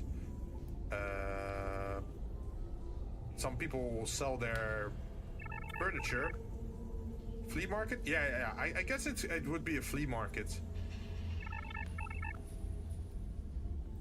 Also, I have not talked about this, but since the world is so big, right? Because if I go to the world map that I have in front of me here, and I use the ruler, if you go from one point of the map to the other point of the map, let's see how much tiles is that?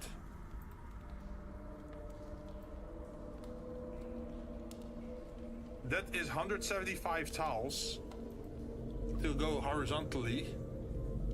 And if you go topside, that's around 95 hex tiles. So just in a straight line, it already takes you 100 in-game days just to travel north. And 175 days to travel from west to east. But then there's also mountains and forests and that and whatnot in the zones as well.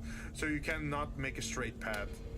Like sometimes there's oceans, sometimes there's mountains, right? So, but since that map is so big, right? I do feel like I should add teleport things to the map. Similar to the game that Shigeyoshi's playing, the RuneScape Dragon Wilds, I think. I think they have a lodestone system in there. I think I should add something like that to the world, so you can revisit old locations you already been to. But even, I'm not sure like how far I should allow you to teleport, or if it should cost anything. Like, I could make the rule that maybe you can teleport within a region. Maybe roads or rivers for transport.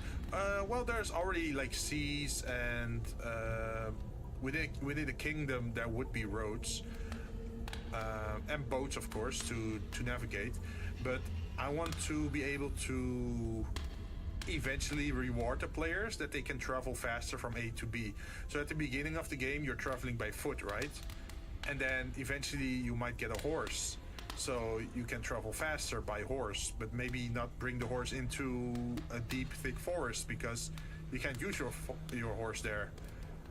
Or maybe a wagon, so you can have more materials with you, or maybe you can transport goods from one town to another. And then if you go by water, you have different ships, right? Like you have a merchant ship or a warship or a sail ship. And those have different speeds as well, but definitely faster than walking. And eventually it should be possible to get an airship as well. But the airship should definitely be high level end game kind of stuff, because at that point you should be traveling way faster.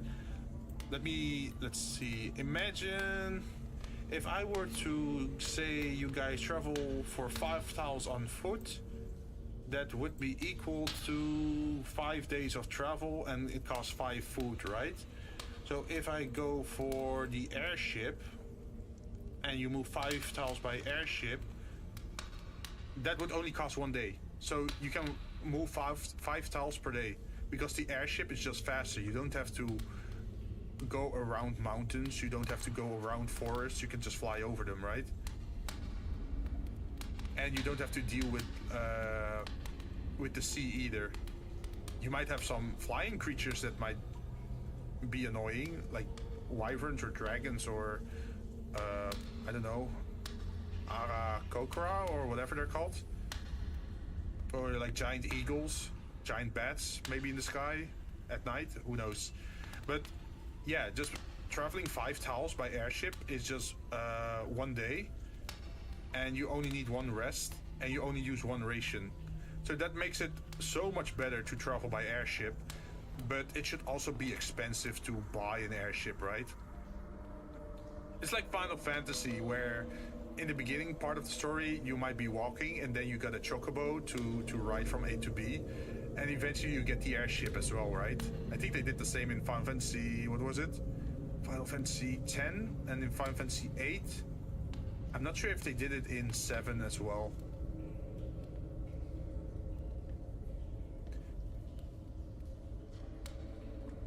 But yeah, that's I feel that would be a nice travel growth progression to do in the game.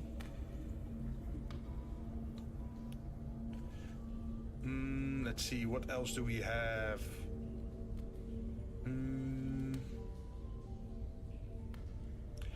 Yeah, I already talked about that the adventure would be region bound, right? So once you're inside a region and you're getting involved in the quest line, I don't think it's going to be interesting to suddenly hop out of that entire zone and go to the next zone, right? So I do feel like they should finish the quest line or like the story before heading into a different zone. But after they solve an incident, they should be free to go wherever they want, right? Like if they want to travel north or travel west, or maybe during their adventures they got an item that leads them eastwards or whatever, then at least they still get a lead to go somewhere, but it's still up to them if they want to go somewhere else. Like maybe they want to go back to a major city just to get their stuff repaired, or maybe they want to upgrade their weapons or gear with the materials that they found in the current quest, and then you can do like the resting stuff, right? Oh, I should check, by the way. I think on Roll20, not everyone is inside the group yet. Let me double check. At the moment, I see that John, Shin, and Clouds are inside the Roll20 room already. But I think Shigeyoshi and Keita still don't have an account, so I should probably share that link again. Where's that link? Because I already shared that one. Where is it? D&D.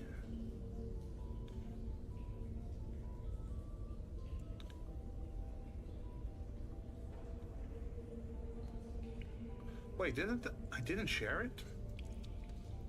I thought I already shared the link.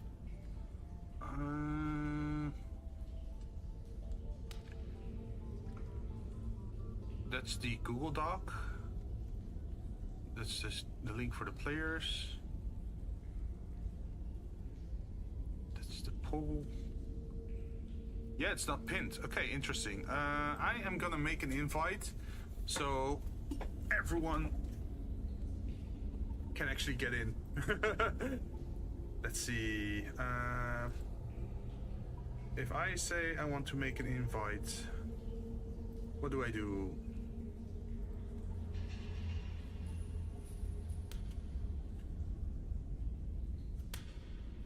Was it in-game or outside the game?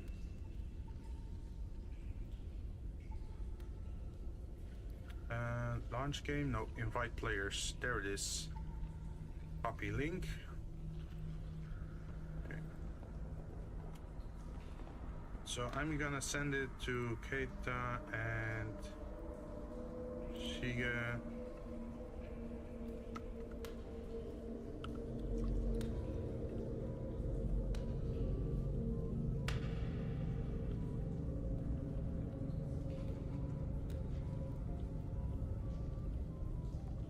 Sorry for the typing.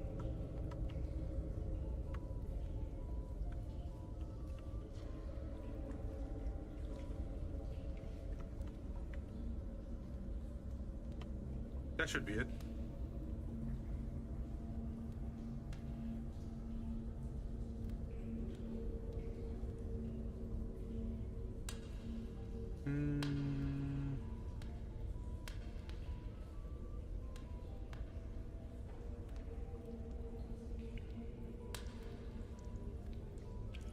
hope that I said it correctly.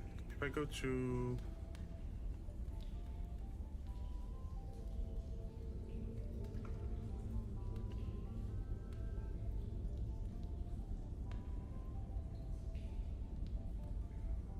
Yeah, this is just a dark.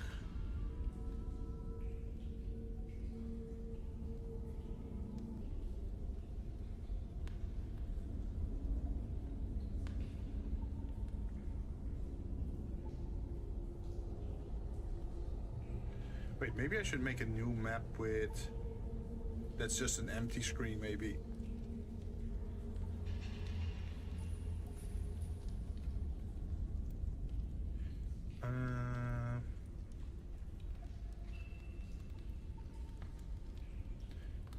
Let's see, I create a page. And then I rename the page to starting page. And then I put it in front of here.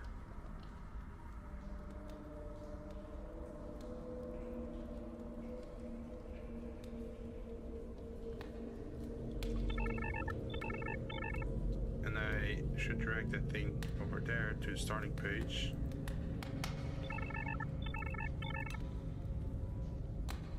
Oh yeah, Jinn, I was surprised seeing you stream D&D. You scared me. Oh no worries. No.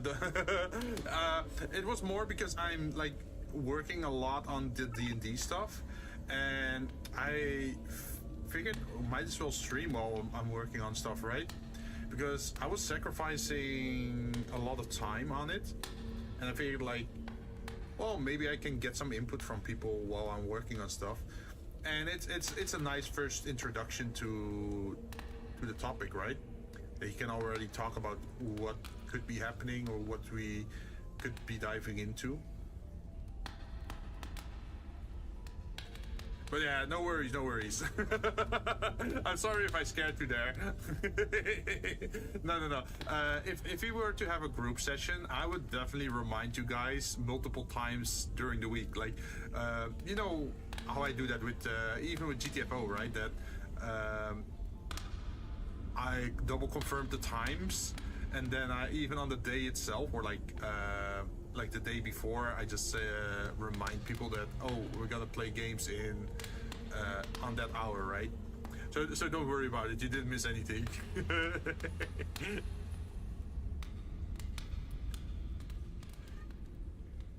Let's see.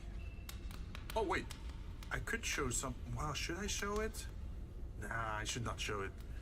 So I can talk about it, but I'm afraid if I'm showing it, I might be showing a little bit too much, right? But we got a macro for detection for stealth. We have a macro for skill checking on targets. We have a macro for calculating travel speeds in the world, so you don't have to manually do that. And there is the danger rolls. So imagine if you travel 5 tiles, there's a macro that calculates the chance of you encountering something. So imagine you go from A to B and you travel 5 tiles, and it's gonna be a dangerous area, so there's a danger modifier to that roll. And if it goes above 20, then you encounter something in that forest, right? You don't know what yet, but it's gonna be something. Oh yeah, we do have to make our own character sheet. Yeah! But you don't have to worry too much about it yet, because I'm gonna go over it. Can I just wing it? Well, I would say is wait till session 0, so we can make the characters together. That way I can guide you guys in how to set everything up, because there are some things you have to follow according to the rule book on how you get your stats, which spells you get, which attacks, which weapons, which armor, like that kind of stuff. For the first time it might be rough to do that solo, so we can do that together. I'm gonna guide you into making a character, and then you can also compare options, or people can inform you what they are playing. Day 0? Yeah. And then you also only have to explain it once, right? Because Some people might already be a little bit more experienced, like Karoshin and John, but I think Shigeyoshi and you haven't played it yet. So it's definitely good to explain everything from the beginning, because I don't expect you to read the full book, right? There is the PDF book that I shared with you guys, but that thing is like 300 pages long, and I don't expect you to read every page. But just chapter 1 can already give you a pretty decent understanding of, okay, so you can play as a character and you role play this or that. 300 pages. Yeah, there's 300 pages in there, but it's not all text. So, wait, can I show that on stream?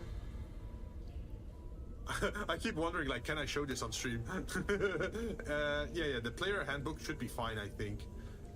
Let's see if I can find it. Player handbook, where are you? Documents.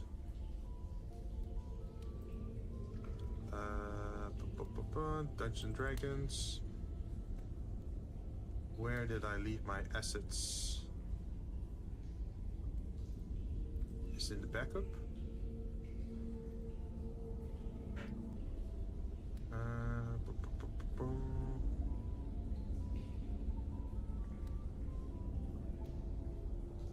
I know I saved it somewhere, but where is it?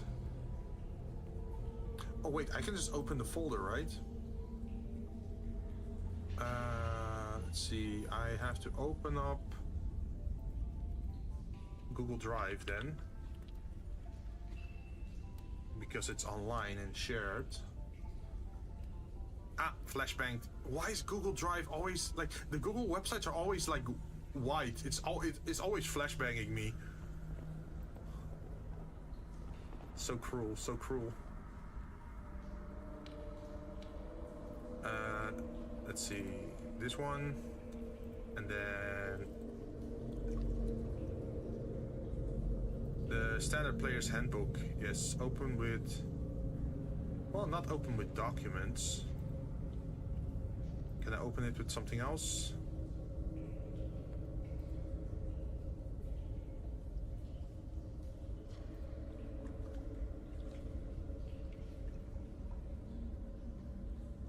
Yeah. Let me open this program. Okay, that's too many things they want to know about me before I can open a document. The heck?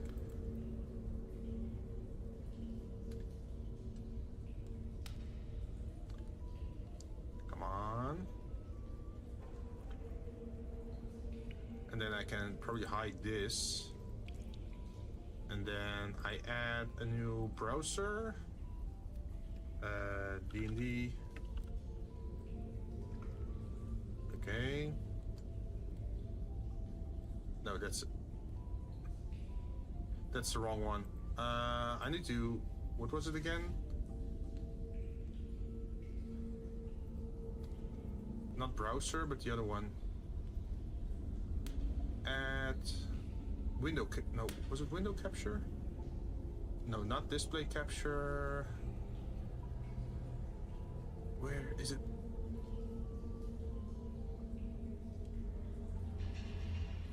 Oh, there it is, window capture. Select the window to capture, this one. Oh, it's a little bit too big.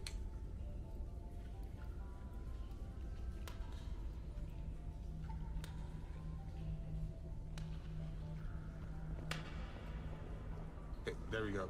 So this is the player handbook, right? So you can see there's a... Why is it so weird? Why is half the page is weird? What the heck? Oh, they messed it up in Google Documents. Wait. I'm gonna have to use a different program then to open this thing up. Go back. Open.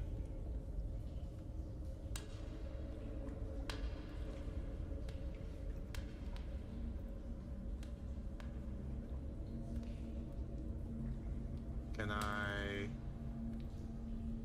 show this one?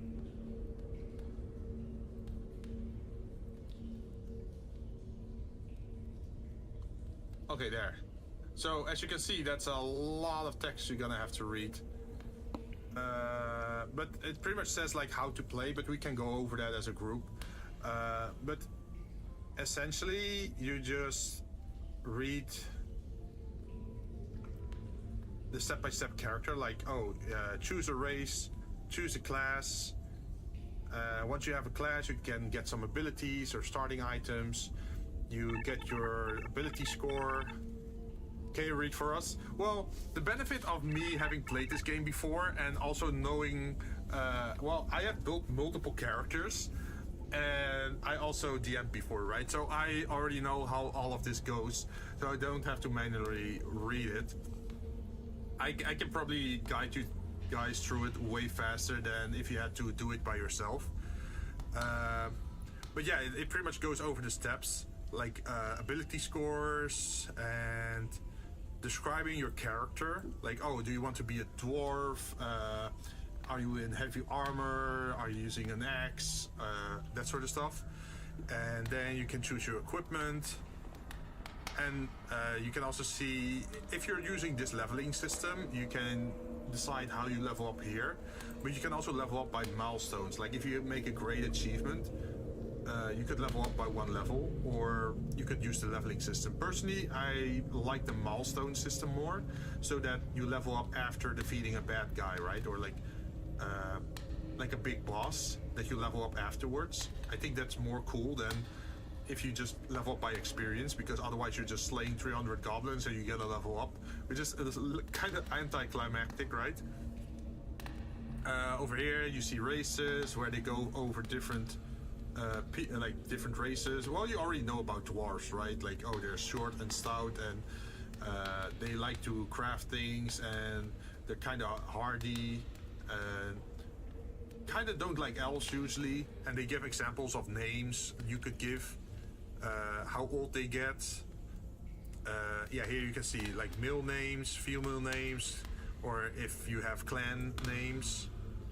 Here, this is a little bit more important, where you see the traits of a dwarf, where you can see like, your ability score increases, your constitution score is increased by 2, which means that dwarves are tankier, they have more HP, because they have higher constitution. Age-wise, they reach, they can get 350 years old, and they reach adulthood when they're 50. So if you're a 30-year-old dwarf, then you're pretty much still a kid. You can also see their alignment, like if they're chaotic or lawful or good or evil. Their average size, how much they weigh, their walking speed. They have dark vision, so they can see in the dark, which is good if they're walking around underground, right? They have dwarven resilience, which means they have advantage on saving throws against poison, and you have resistance against poison damage. In this game, funny enough, alcohol is counted as poison. So that's the reason why they can drink so much alcohol, because they have poison resistance. They don't get drunk as fast. Let's see, and then you also have a variant called the Hill Dwarf, which is slightly different. Or you can be a mountain dwarf. Of course, you also have the elves here, which also have like their own little story or background, where they say like, these are the names for children or for adults. For example, here you can see ability score increase, your dexterity score increased by 2 if you're an elf. So that means you're pretty much better with bow and arrow and daggers and like lighter weapons, because those usually skill with dexterity. There's also a strength stat, which is more for the heavy weapons to do more damage with. But most games, most RPGs you see in the current age, like JRPGs and Baldur's Gate and even like World of Warcraft, I think most of them can find their origin back in D&D again. Like this is a halfling, like it's not really a gnome, but they're getting pretty close to it. The typical human, of course. This is a Dragonborn, which, yeah, pretty much like an Argonian from Skyrim, if you think about it. I don't sure. I think they have a breath weapon. I think they can breathe fire still. I don't think they have a tail though. But yeah, you can definitely see that they have a dragon face here. Let's see. There's gnomes. I think they are very good at hiding. I think was their ability. Natural illusionist speaks with small beasts. Okay, so they can talk to animals. Then there's the half elf. I'm not sure why this has to be a specific own race, but they have like different stats because they're from the union between men and elves. You can be a half orc. There's also full orcs. You can also be a full orc, but I think full orcs only live to be 30 years old. So if you if the adventure takes 30 years, you're pretty much dead. Let's see, where was it?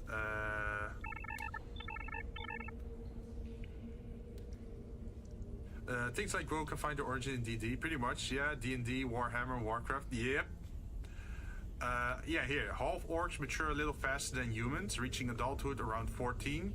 They age notably faster and rarely live longer than 75 years. So because they're half orcs, they're still half mixed with humans. They can still get 75 years old, but they age faster.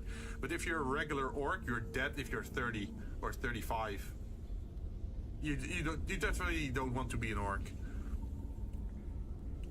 Tieflings have like devil ancestry. So they have some hellish traits. So they have like a tail or they have horns on their head. I think most of the people already know about Baldur's Gate 3 now.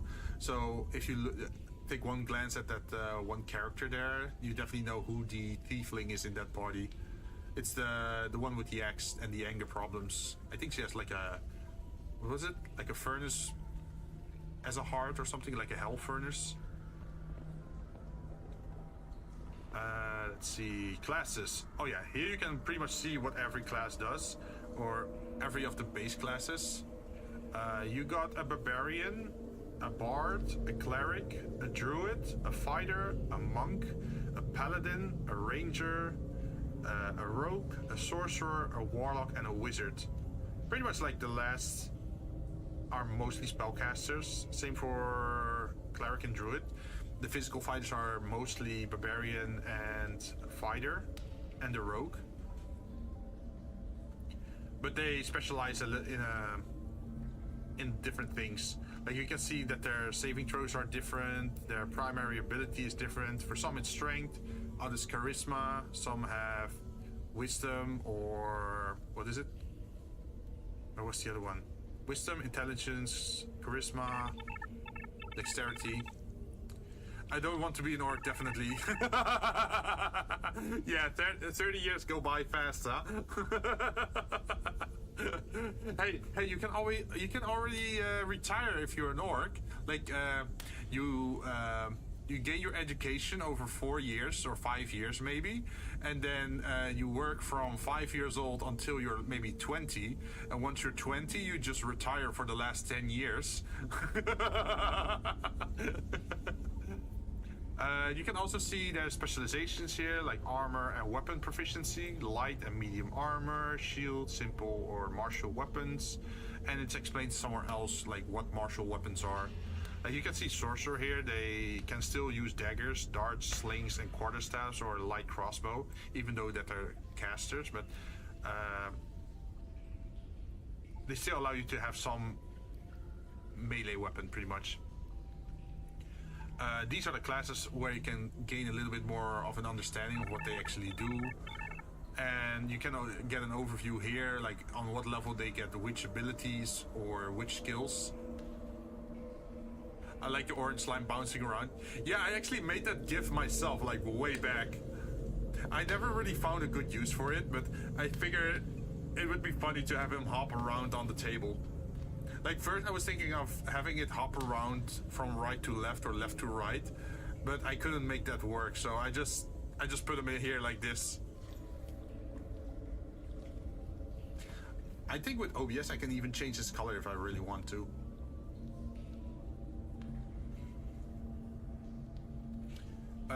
Yeah, they also explain how much HP you get per level up. Jinn is unique that they have unarmored defense, so if they don't wear any armor, their armor class, or like their defense stat, raises based on 10 plus dexterity plus constitution. So it's a little bit of math, but it's not really that hard. Especially since once you fill it in on your character sheet, it will auto-update. They have a danger sense that it's pretty much like spider sense. Here you gain an uncanny sense of when things nearby aren't as they should be, giving you an edge when you dodge away from danger. You have advantage on dexterity saving throws against effects that you can see, such as traps and spells. To gain this benefit, you can't be blinded, deafened, or incapacitated. So imagine you walk down a corridor and maybe some spears come out of the wall. And you can see that happening, right? So you have advantage to dodge those spears from the trap. That's pretty much what it does. But if you're blinded, for example, it's a dark cave and you can't see in the dark, then you don't get such advantage. So it works like that. And eventually at a higher level you can gain extra attacks, so you can do 2 attacks during your turn. So you don't have to only attack once. You have brutal critical, which allows you to, I think, do more damage if you crit. There's persistent rage. Rage is their ability, pretty much. It gives them enhanced endurance against certain attacks or attack damage. And here you can see that their rage doesn't end. Ah, this is the Bard. This is what you were interested in, right, Clouds? I think it's funny that in this image it almost looks like they're carrying their guitar as an axe, as if they're gonna hit someone with their guitar. I have never played a Bard myself, but I do know that a lot of people like to play them as like charismatic, like flirters. But you can also be a serious Bard or a dedicated person. They do have spells. As you can see here, you can see that they gain more spells as they level up. And they get more songs or extra effects.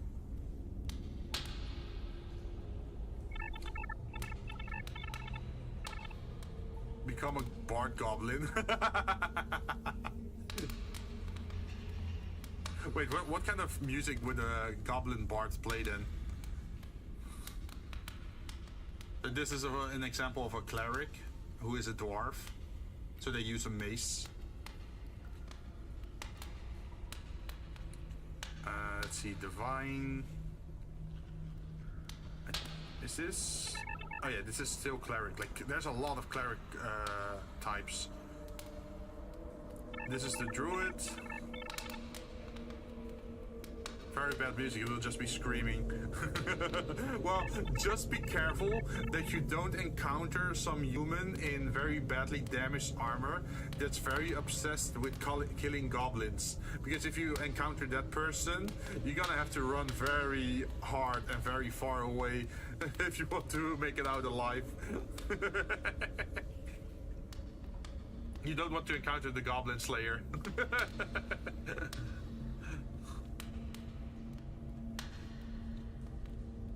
So, as a druid, you can turn into animals that you've seen. So this one usually becomes more interesting the more animals you see. So you definitely would want to go into the forest.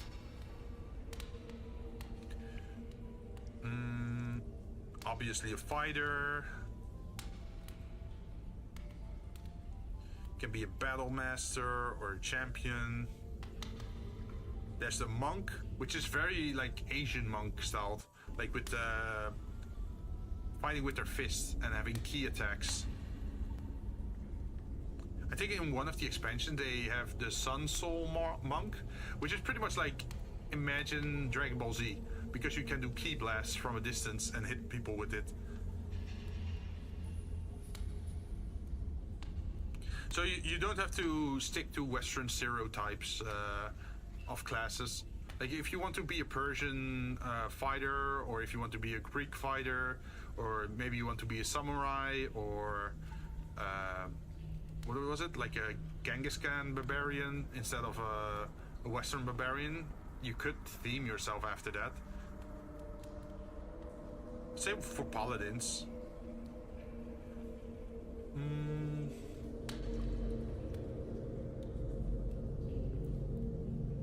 Ranger, usually bow and arrow.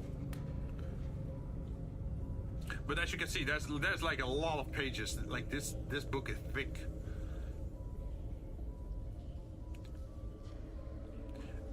And we're only on 25% of the pages. Let's see if I go further down.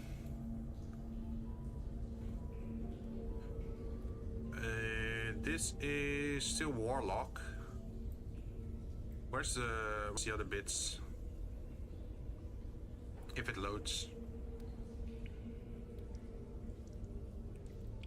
Oh yeah, here they explain combat. But I'm more interested in gear. Spellcasting. Oh, this is how they explain how you cast spells in the game.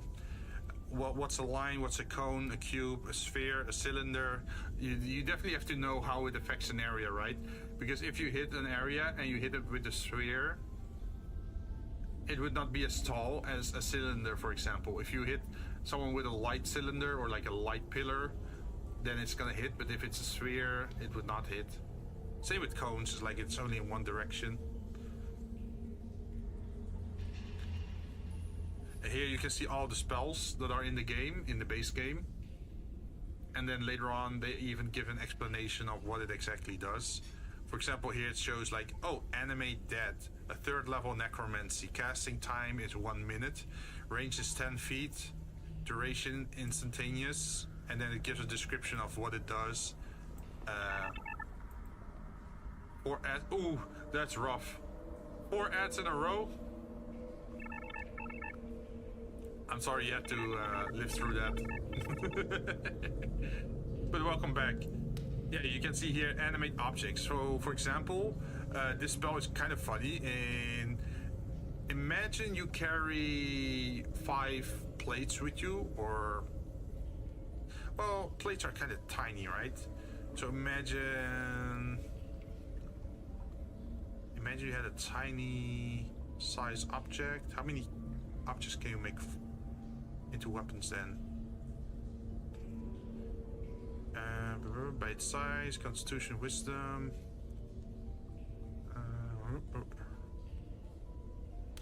Well, any object that exists, you can animate pretty much. Like, you can make cutlery fly, or you can make a closet fly, or you can use it to attack people with an animated object. It's like Beauty and the Beast. You just make things fly and hit stuff with it. It could be sticks, it could be plates, it could be weapons, whatever. There's also anti-magic field if you don't want to deal with spellcasters and want to disable their spellcasting. Astral projection, awaken, bane. Hey, welcome back. Sorry for the long advertisement. I tried to maximize the time between ads, so it only happens once every 50 minutes, I think, that you get like a 3-minute ad block. I figured that would be easier than doing it the other way around, where it happens every 20 minutes or so, right? Because that is also kind of annoying.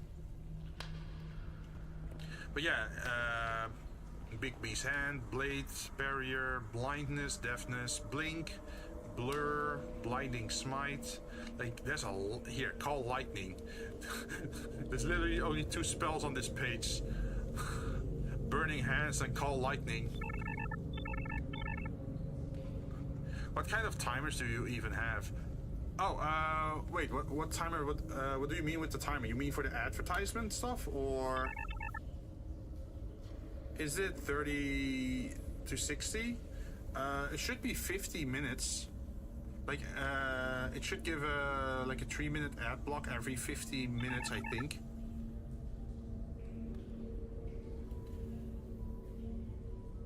I just set it to that, so I'm not sure if... Are you getting advertisements more often then? 60 minutes is 3-minute ad. Ah, it could be 60 minutes then. And there is still the command, like there's a redeem on my channel for channel points where you can push back the advertisement. So if I'm saying something important or I might be in a boss battle, then it pushes back the advertisement for 5 minutes. Like you can snooze it. I don't think it's expensive either. It's like just a few points. But yeah, that way you can intervene if something is important is happening and you don't want to miss it. You can push it back by 5 minutes so you can keep watching without interruptions. You can only do that 3 times? Sure, but usually when you do that so you don't miss a boss fight, right? Or something important story-wise.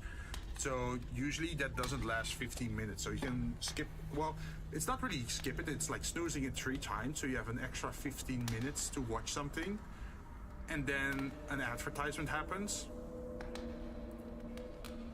But usually you can let the advertisement happen after the fight, right? Because usually you're just spending stats or maybe checking your rewards, that sort of stuff.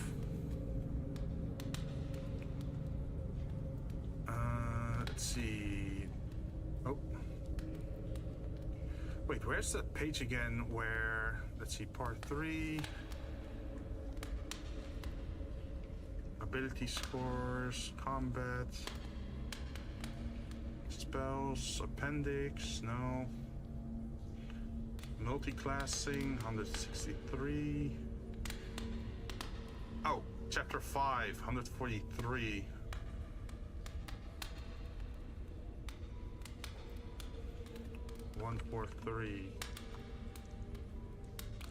Oh yeah, here you can see all the items that are in base D&D. You can buy an abacus. I'm not sure why you would buy an abacus in a D&D game, but you can do math with an abacus. You can buy acid vials, alchemist fire, you can buy arrows, crystals, orbs, barrels, batrolls, glass bottles, climber kits, pouches, quivers, sacks. Oh, thanks for the lurk, Smucker. You can get lanterns, ladders. Yes, you can buy a 10-foot ladder, but do you really want to haul around a ladder? There's hourglass, holy water. There should be armor here as well somewhere. Where's the armor?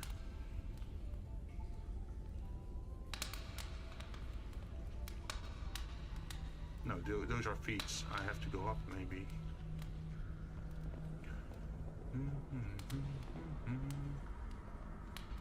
Oh, here are the weapons.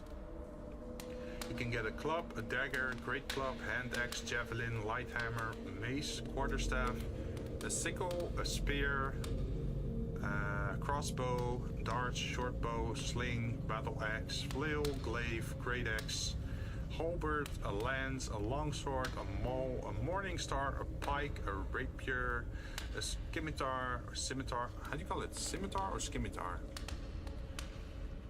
Short sword, trident, war pick, warhammer, a whip, a blowgun, a crossbow. Well, 2 types of crossbow, a longbow, and a net. But there should be, yeah. And here's the armor, pretty much. And you can see like how much it costs to get that armor. For example, getting studded leather armor is 45 gold points, or gold pieces.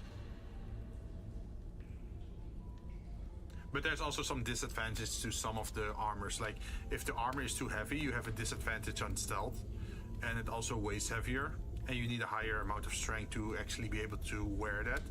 For example, a heavy armor plate, it costs you 1,500 gold pieces. It gives you an armor class of 18, which is pretty on the higher side, really good. But you need a strength of 15 to carry it. And you have disadvantage on stealth, so you're not sneaking into any houses with an armor on. If you have plate armor, you're not silent. Do we need our own dice? There's no need for that because you can roll virtually on the... where is it? I should be able to show you that.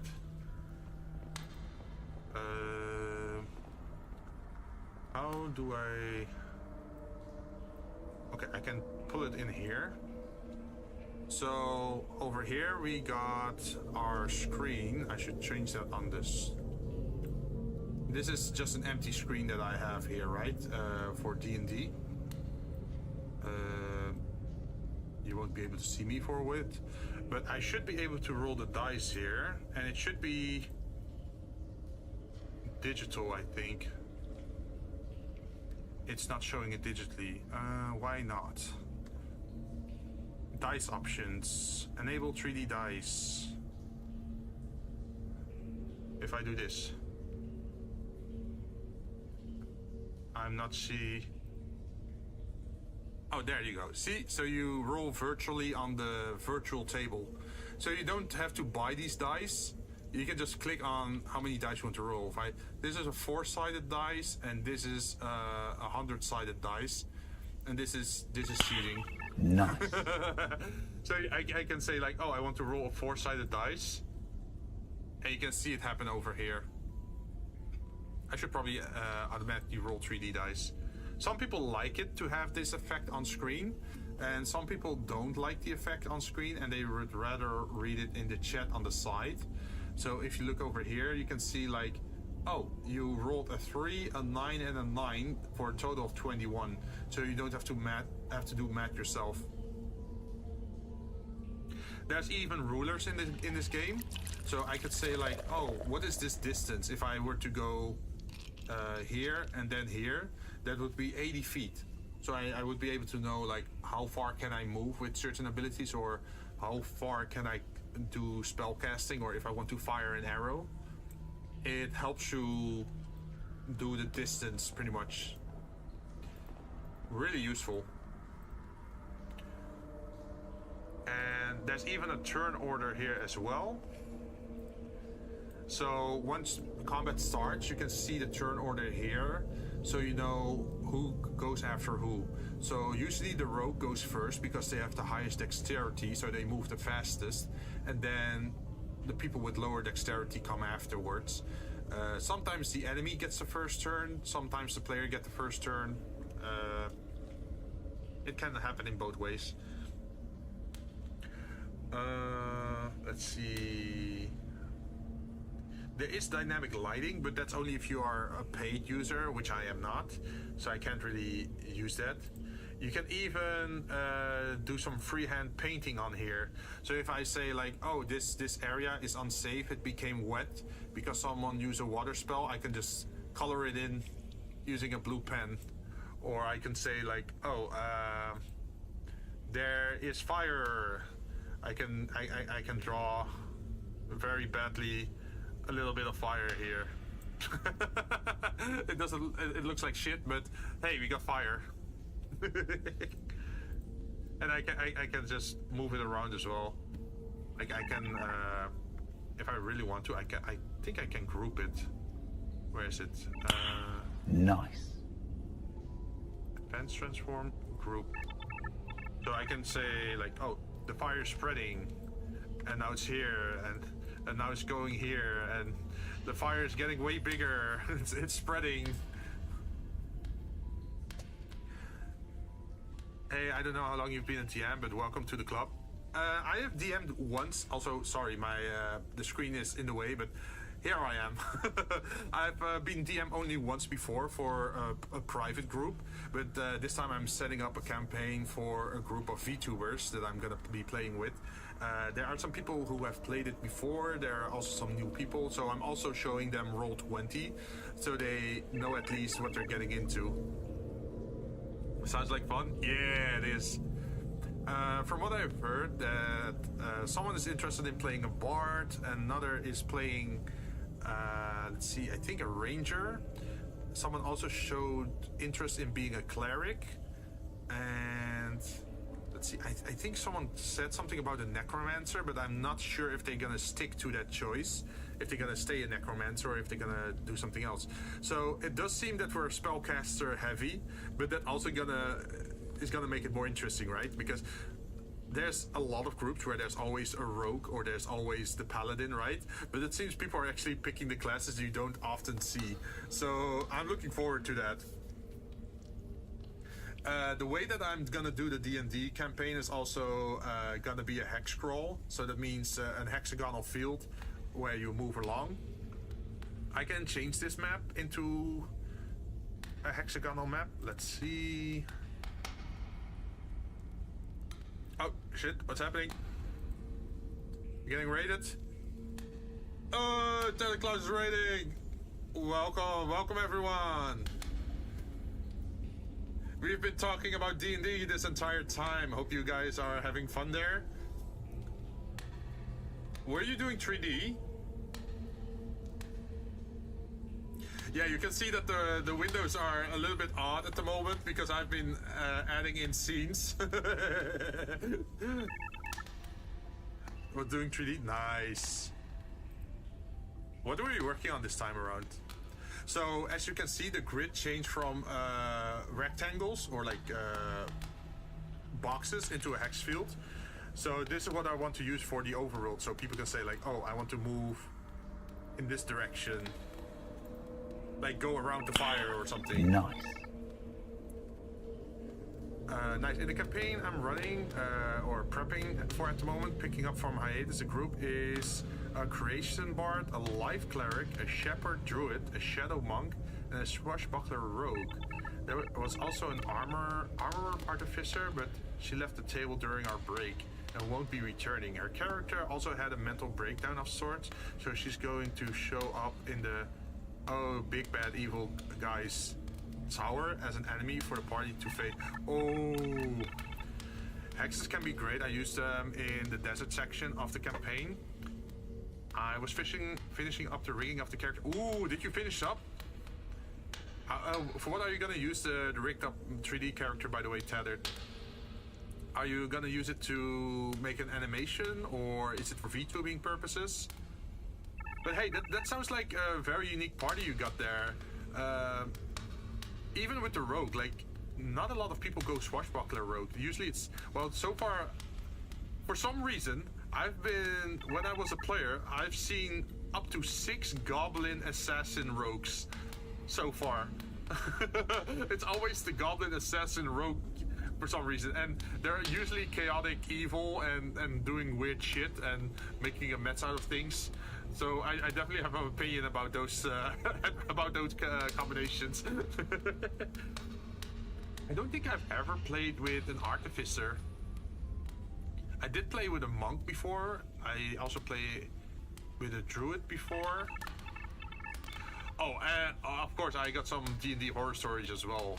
God, I once had a campaign where the girlfriend of the DM was playing a druid, and they kept claiming the attention, man. But, well, I think you're familiar with horror stories for D&D. There's so many of them on YouTube these days. The campaign begins with a shipwreck. I had each player make an NPC crewmate, and they were close to knowing they'd die, or at least as far as they know. Most of them are dead, but based on what happened during the starting encounter, I let 2 of them live, unbeknownst to the party. Oh! So is this like a Curse of the Black Pearl kind of situation where they are like eternal, how do you call it, like they are cursed to live, even if they die, they still move like skeletons or whatever, until they put the coin back into the chest, like what happened in the pirate movie. The way.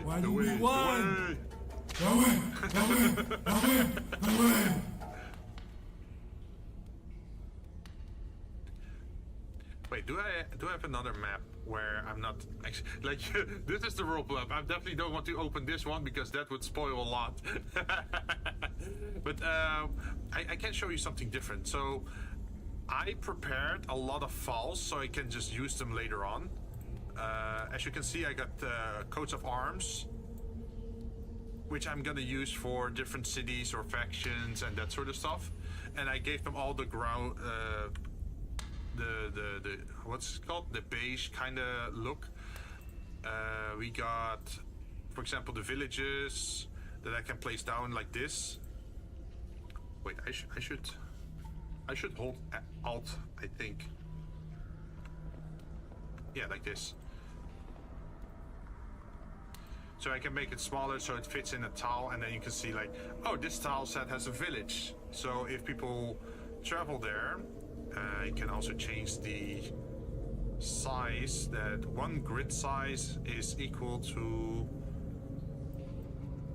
for example, 24 miles. If this were the overworld, right? So imagine, imagine the party was here and they had to go to the town, so that you can calculate this. This means 3 hexes. They move 24 miles a day, so this would take 3 days before they arrive in town. I'm going to be lurking now. Alright, thanks for joining though, Cloud, and thanks for the raid, much appreciated. For anyone who doesn't know, Clouds is a Japanese 3D modeler. He often models on his stream. If you have some time or you are interested in 3D modeling, definitely check him out. He's working on it quite often, up to very late times. I'm heading to sleep. Yeah, you should definitely sleep. I think it's like 2 a.m. for you, right? Probably a late night for you again.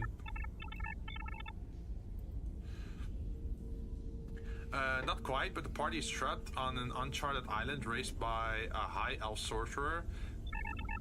They needed to explore the island as they uncover its secret. The entire island is served as a way to funnel souls of those who died into a phylactery.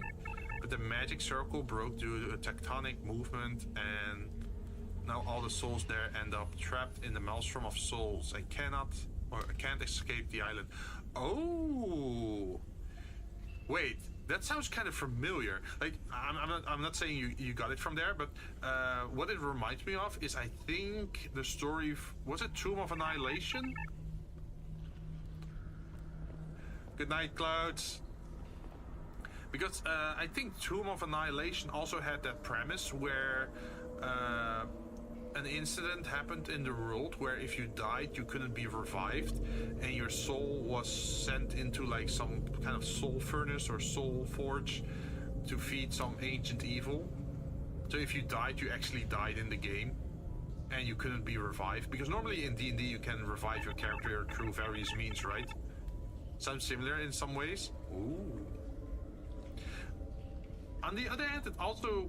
Well, I'm just comparing, right? But because that's the only reference that I got. But there was an old TV show called Lost as well, where people were stuck on an island, and they did continuously do the skip, like time skip forward, time skip back, flashbacks, and those kind of things. They're very hard to follow, but that one is also very interesting. So if you're gonna do a thing where they're stuck on the island, that's definitely cool.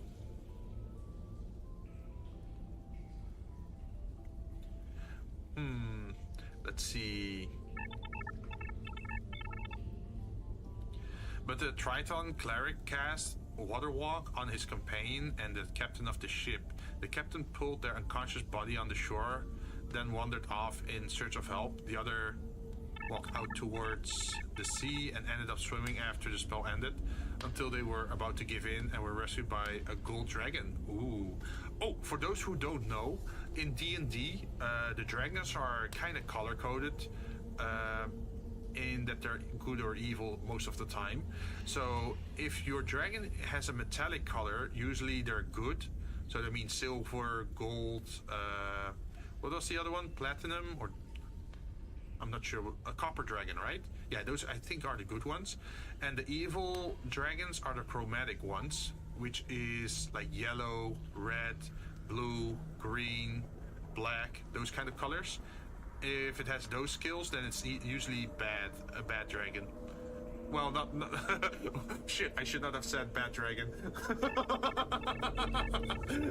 that carries other connotations these days. Platinum, bronze, brass, yeah. The dragons can enter the island What? Shigeyoshi, you're better off not knowing about the dragons. Especially not the bad ones. Forget I said anything. Let's see. The others walk towards the sea. Oh yeah, I already read that one. Dragons can't enter the island through because of warding magic cast on the island, keeping certain types out. Ooh! So it's... What was that spell called again? Sanctuary? No. What is that spell? I know there was a spell like that. If you cast it for 30 days in a row, it becomes permanent. It's like a beacon kind of... Well, not a beacon, but... It keeps people out, I think. Forbiddance? It could be forbiddance, yeah? Forbiddance. You create a ward against magical travel that protects up to 40,000 square feet of floor space to a height of 30 feet above the floor. Yeah, pretty much an entire dungeon is like protected that way. I think someone, I heard a story about a cleric, I think, casting that at the entrance of an undead tomb, and then he casted Forbiddance on the tomb for 30 days straight, while the other ones were keeping guard on the cave entrance, so the undead couldn't get out. And then pretty much everyone inside that dungeon died or something because of the Forbiddance, because he used undeads for that spell, that they weren't allowed to be inside it. So they just got fried inside the dungeon. But I think it is a very expensive spell to use, though. I think you need like 1,000 gold per day for casting. Oh yeah, a powdered ruby worth at least 1,000 gold points. Duration 1 day.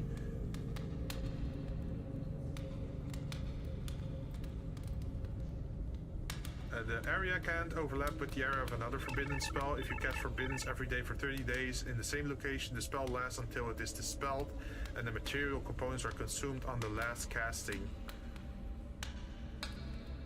But the ruby isn't consumed notably. Oh wait, really? Let's see, components. Sprinkled holy water, rare incense, and powdered ruby worth at least 1,000. Oh. Okay, so it's not per day, it's on the last casting. But still, that's a 6th level Forbiddance, Abjurations spell. And you have to be there for 30 days. So you need rations or supplies for 30 days, and you have to hold off enemies for 30 days before it can take effect. It's definitely a method you could try to use on like a undead labyrinth or like an undead dungeon. But you do lose 30 days if you were to cast it that way.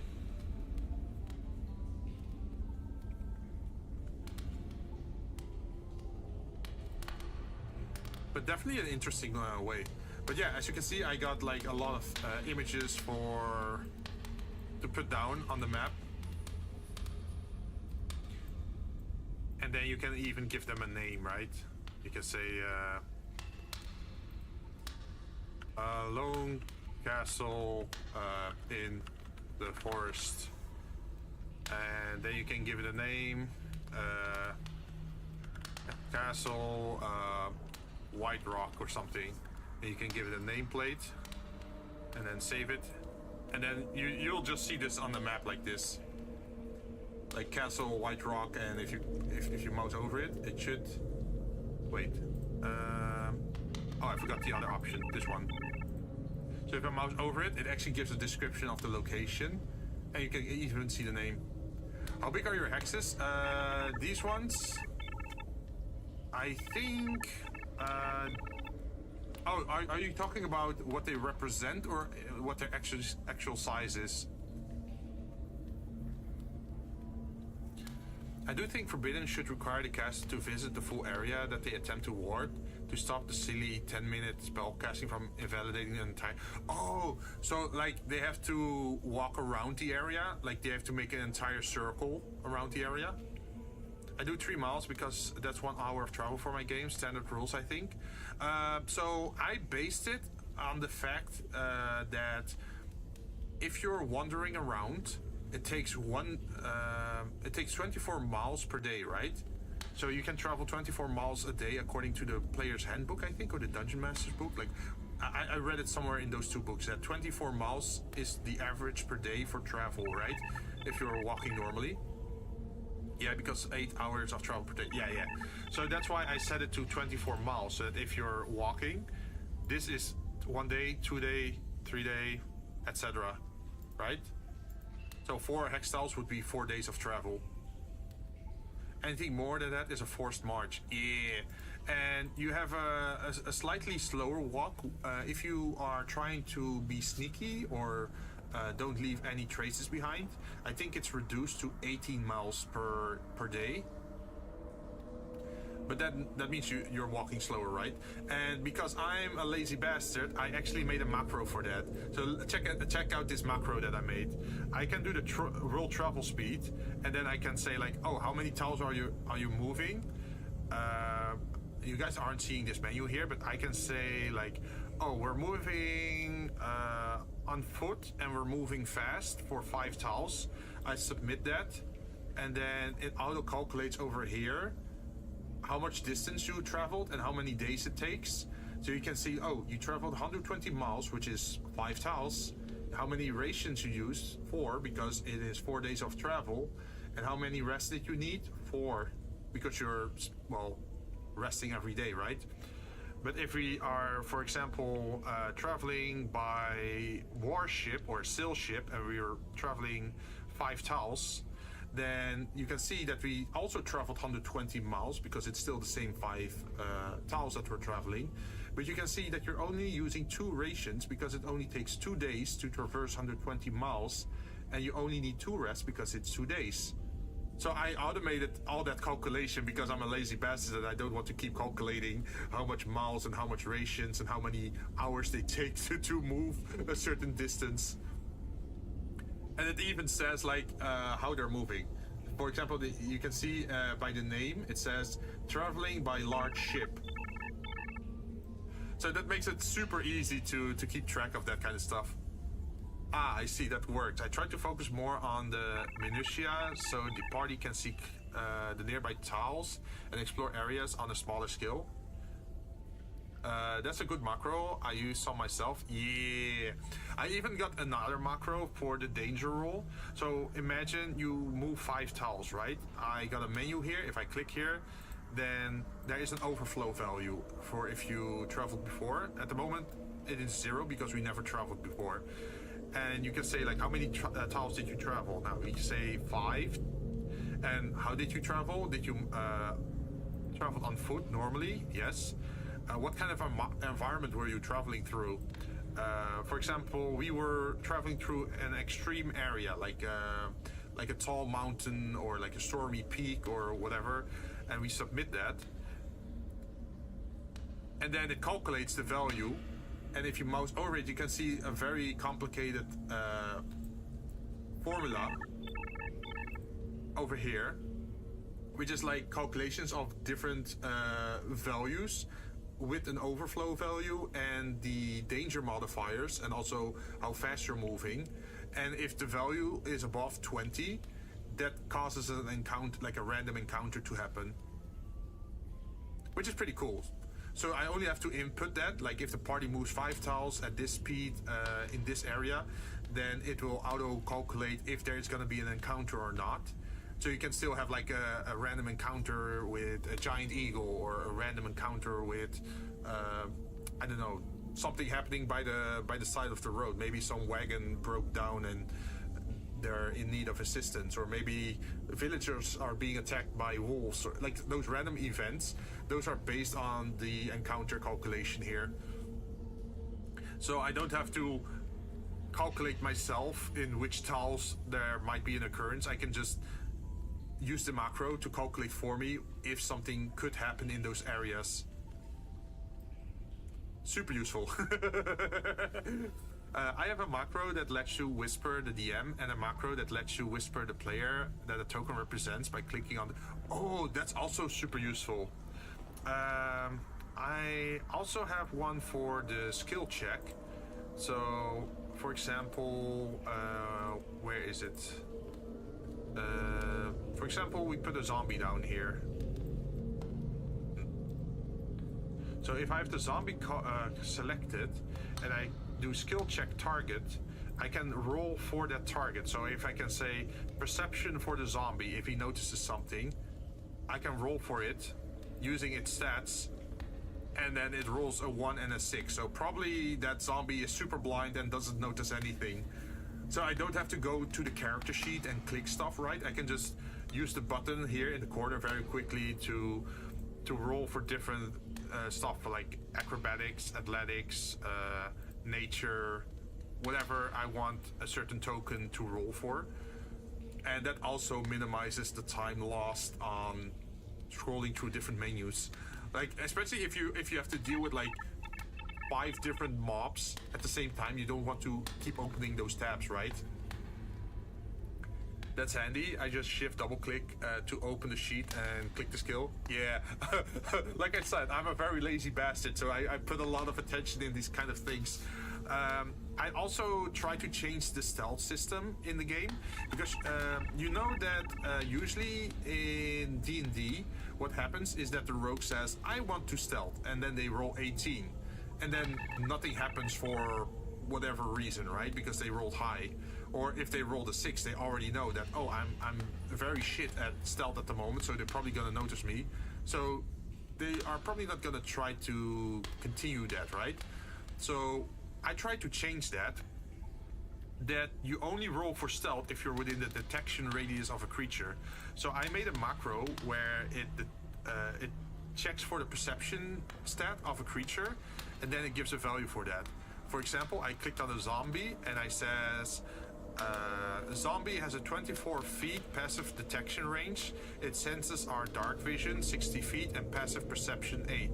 So I can double click on this token and then say the aura to, well, I could say circle and then 24 save.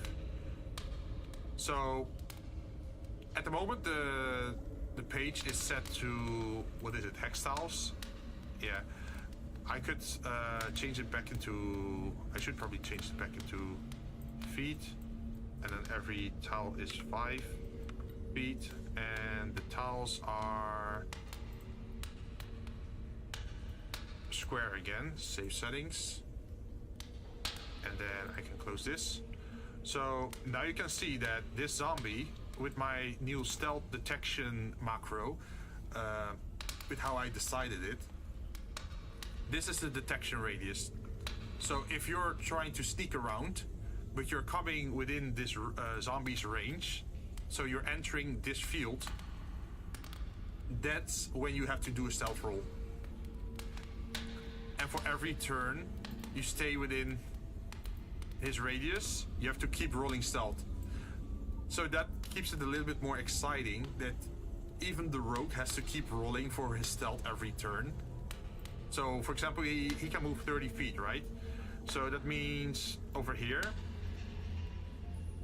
if he wants to cross here, he ends one turn inside the radius. So once he enters, he has to roll, and on his second turn, when he moves out of the radius, he has to roll. But that does make it more exciting, because you, if you have like a lot of different monsters in a certain zone, with each their own like detection radius, it becomes like Metal Gear Solid, right? Like at that point, you actually have to think about like, oh, I could move over here, and then I can move here, and then I can move here. So you can go around the enemies, and they might be even be patrolling, like walking a certain distance. So that's why I thought like, hey, that kind of stealth sounds way more enjoyable. And even if someone gets caught in a bad stealth roll, it is just that person that's getting detected, not the entire group. So imagine the rogue does well and he actually sneaks past them and picks up something here, right? And then the barbarian comes in with his clumsy feet and he gets detected. Then the zombie will only aggro on the barbarian, right? But the rogue is still stealthed. So I figured that would be more fun. So everyone also has their individual rules for stealth at the beginning of their turn, if they're inside radius or if they are entering a radius. At least that's the idea that I have for the current campaign, to make it a little bit more enjoyable instead of everyone rolling stealth at the beginning of the map and then it lasting like half an hour or whatever. I kind of do the opposite. I tend to let skill checks last longer, almost similar to World of Darkness games, where certain effects can last for a scene. A scene is effectively an entire encounter. Ah. But don't you find it weird that, for example, imagine you have multiple enemies, right? Like 3 different enemies you have to get past. A rogue that rolls good on his stealth only has to roll once, and then it can bypass 3 enemies. That's super strong, right? But now imagine if you have, instead of 3 enemies, you have 3 pitfalls. How many times would you let a player roll to jump over a pitfall? If there's 3 pitfalls, it should be 3 jumps, right? So it would probably be 3 athletics checks, maybe even acrobatic for the landing, if it's like slippery. I'll allow it, no problem. Let's see, the reason I do this is because the law of averages is more likely to screw you eventually. Yeah, true. But it would be the same, it would be more fair towards the other players as well, right? Like if you have to jump 3 times or to get past 3 dangers, then it should also be 3 checks for stealth, right? I think that's why sometimes stealth builds for rogues are super strong in D&D, because they only have to roll once, and if they roll a net 20, they can just ignore absolutely everything on the map and just go to the endpoint, go to the treasure chest. But now it stays exciting because, okay, so far so good, but maybe you screw up next turn, or maybe you have to calculate your risk, right? And it's also that people who are very good at stealth, right? So usually the people that enjoy stealth, they go for insanely high values for stealth, right? Yeah, sometimes you have people that throw a value of 28 for stealth because they have like a plus 18 or, well, not plus 18, but they have like a, what is it, like plus 8 or plus 10 to their stealth because they have expertise on it. And then they also roll high, like maybe an 18, so they end up on like 24 or like 28 somewhere. And if you always have to roll once, then it's super easy to get that number, right? But now you only have to screw up once, and then it can still break out into a fight. So it's like risk management, right? Like, oh, well, quit while you're ahead, because if you keep playing risky and you're like 5 enemies in and you fail your roll, that means there's 5 enemies between you and the party that might be jumping you before the allies or like your party can come to assist you. It's a way to add a little bit more tension, I think, to the game without breaking the game in either direction. I also use passives a lot. I'm not going to make the rogue with expertise roll stealth against some casual enemies that have perception below their passives. Oh yeah, but well, at the moment it's also that this is a 24 feet passive detection range, right? But this is just passive. So imagine the rogue makes a bad roll, right? Inside the detection range. For the zombie, their passive perception is just 8. So everything above an 8 would outscore the zombie, right? They're not very smart. But let's see, do we have another creature? There is a goblin here. Maybe I can try him. Can I drop in the goblin? Okay, so we got a goblin here. We do the same thing again here. The goblin has a 27 feet passive detection radius, and its passive perception is 9. Yeah, so it's literally impossible for a rogue with plus 8 to fail there. Unless he rolls a natural 1. But that's a chance of 1 in 20, right?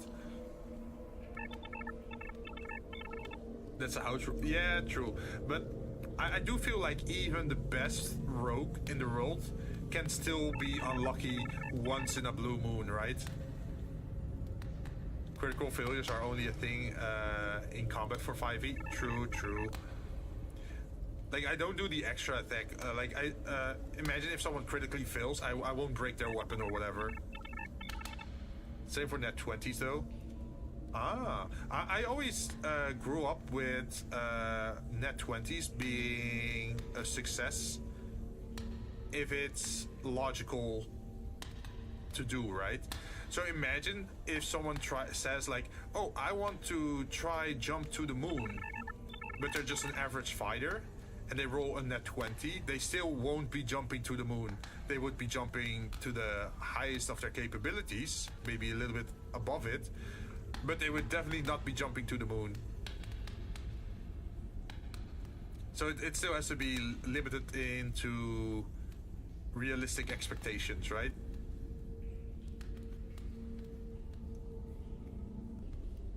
Because you have some weird stuff. Wait, I'm curious now. So, do we have a dog in our library? Dog.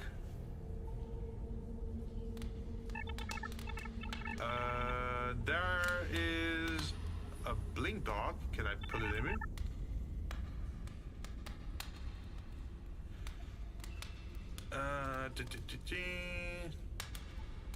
I wonder what his range would be. Okay, so we got a blink dog here. A dog should be good at detecting shit because he has a good nose, he has good ears, right? And he has a good sniffer. Let's see. So if you do the detection radius on him, what should his detection radius be?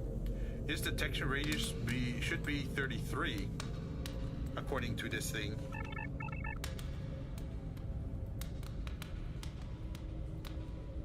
So it's definitely bigger, and its senses are dark vision 15 feet, and it has a passive perception of 15. So that means if it's unalerted and the rogue tries to sneak past it, it has to roll a 15 or higher to get past it. Are we going now? All right, see you later, Shigeyoshi. Thanks for dropping in and thanks for lurking. Hope you're having a good day. So that's how I set up the calculations, is that, well, for a zombie it's definitely easier and his radius is smaller, but for like an enemy like a dog, it auto calculates into his higher passive perception. So if it's just wandering about and it hasn't noticed you yet, as long as you're rolling above 15, you should be safer. I also have enemies with different senses. Stealth doesn't mean anything to true sight, and some undeads I give the ability to sense the living through, within X feet. Oh, yeah. So, over here, it checks for the senses, right? Over here, it says, like, it has 60 feet of dark vision.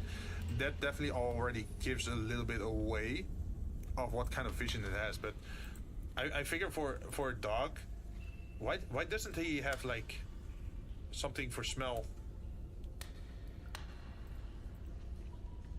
I mean, it would make sense for it to have something like smell, right? Is it this one? No. Wait, where's this page again?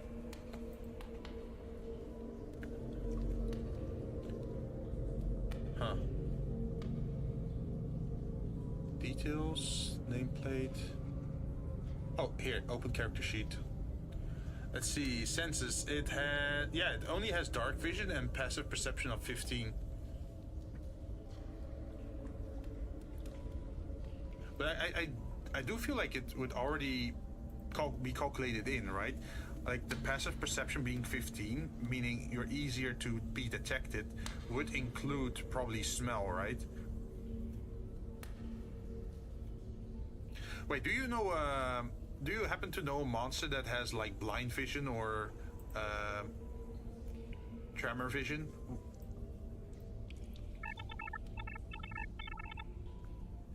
I also have a much larger radius for detection in checks than 24-33 feet. Most sight ranges are far beyond that, and hearing ranges are much further. Yeah, oh yeah. So I will say this is for purely if you're undetected and they're unalerted, right? So they're just doing their own thing. If you're within this range, you could be detected. But if it's searching for you, then it would probably be an investigation check. What was it? Maybe perception or maybe investigation, depending if it's smart or not.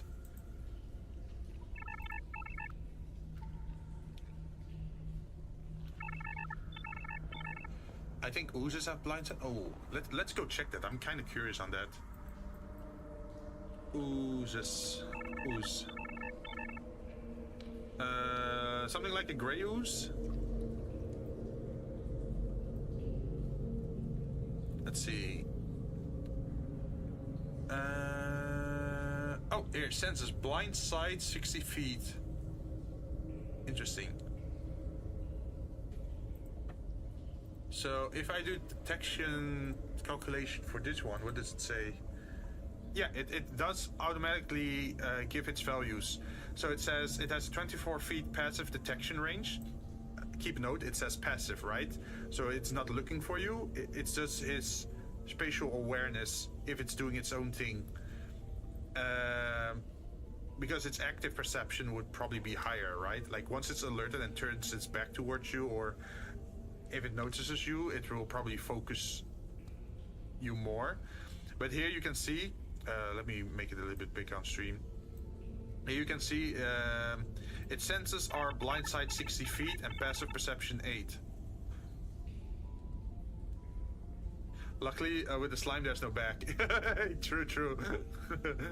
Slime is slime. Well, it depends on what kind of slime you have, right? Because if you look at my slime here on the bench, this one definitely has eyes at the front of his face. But that's just my very specific slime here. That's not a D&D slime. But yeah, that's how I thought about it. What would be something with a very high passive perception?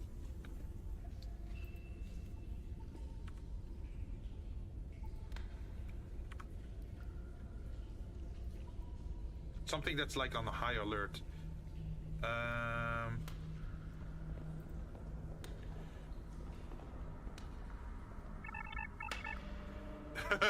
Wait, can I even find Tiamat? Tiamat. There's no Tiamat. Okay, maybe a red dragon or something? Adult red dragon. Yes, let's put you here. What are your stats? Let's see. Perception plus 13, stealth plus 6, senses blind sight 60 feet, dark vision 120 feet, passive perception 23. Yeah, that's definitely good. That's definitely a high value. In the stat block it was 36, but I think Fizzband changed it to 32. Still, LOL. High alert, a dragon that ate hallucinating mushrooms. Hey, maybe it just blazes it for fun. So if we do this roll, if you look here, then it says 33, right? But it's 33 on a tile that is already 3 by 3. So if we calculate this, then it should be bigger. Let's see, circle. And let's make it red since it's a red dragon safe. So you can see that because the token is already bigger by itself, it is also bigger than the smaller token, right? So even if the dragon is just, I don't know, eating, not paying attention to you, this one would be its radius. And the moment you enter its passive detection radius, you would have to outroll 23. So you're gonna have to be a darn good rogue to outroll 23 on his passive perception. So I feel that makes sense, right? You can't easily sneak up on a dragon.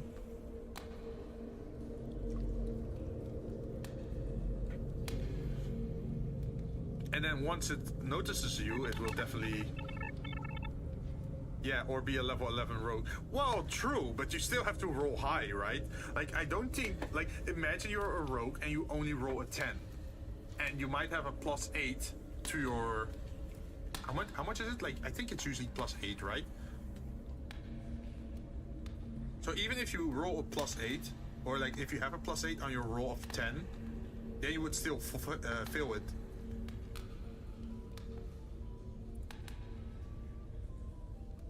Like, you would need to at least roll 16, right?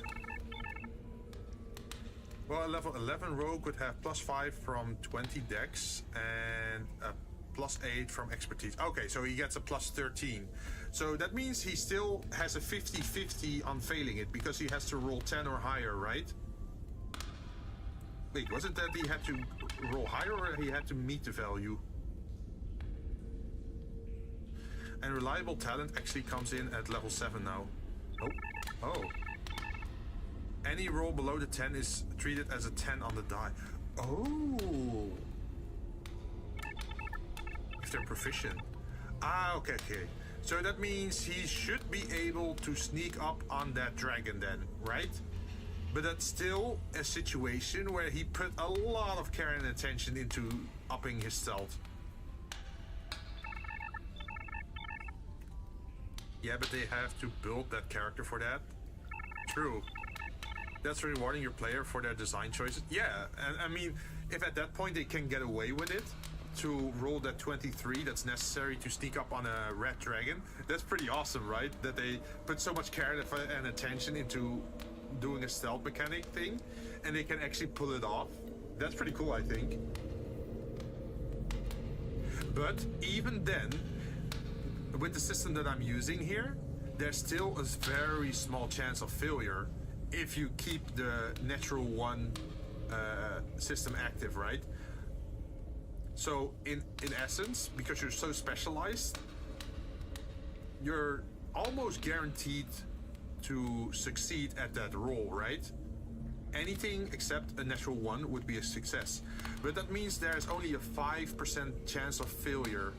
But that still makes it exciting, because imagine you just happen to screw up on that one roll, which only has a 5% chance of occurring. I mean, it is a natural 1 if the 1 is ignored and treated as a 10. Oh. What do you... How would you roll that? Like, how would you rule that at that moment? Like, if it's a natural 1, is it valid to keep it as a 1, or would you grant it to them?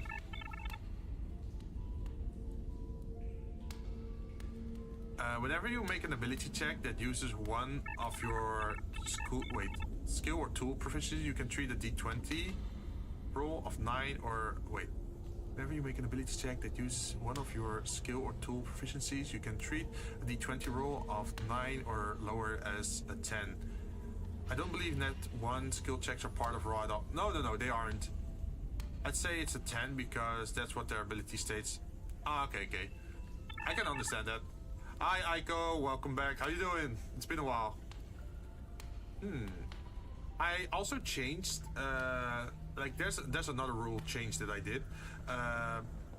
There is the Horde rule set, where if there's like a lot of entities, like a lot of spiders, that you don't put down the individual spiders, but you can just pull their HP together to make it a little bit more manageable. You can also use that for necromancers, I think. And I also made drinking a potion a bonus action instead of an action. So people are not forced to be healers or be heal bots, pretty much. I mean, I can also understand that the other side's depending on the style of the DM, as long as the player knows what they've signed up for. Yeah, so that's why it's good to talk about these kind of things, even when making the campaign, right? Drinking a potion as a bonus action is already default in the rules by 2024 now. Yeah, but I'm using 5e, man. Oh, 3-minute ad, be back in a while. Oh, yeah, sorry. Yeah, once an hour it does play some ads, but that helps me maintain my channel a little bit. I always like the idea of a thief rogue as a martial healer. Colonel, I'm trying to rob a red dragon, but I'm dummy built and the roll of my D20 keeps alerting the guards.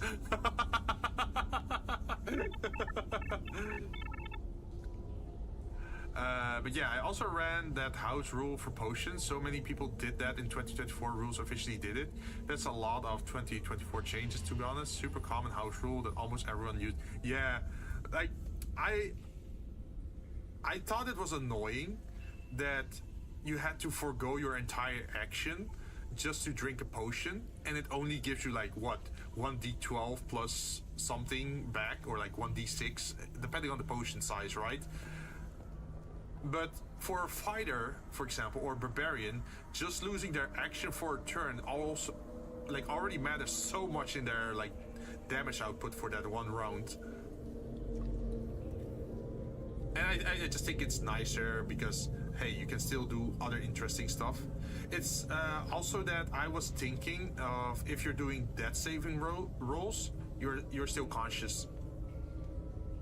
So what I was thinking about here was that, imagine you're paralyzed or you're doing death saving rolls. A lot of people say you're unconscious, right? Or you're fainted, or you're down on the floor or bleeding out.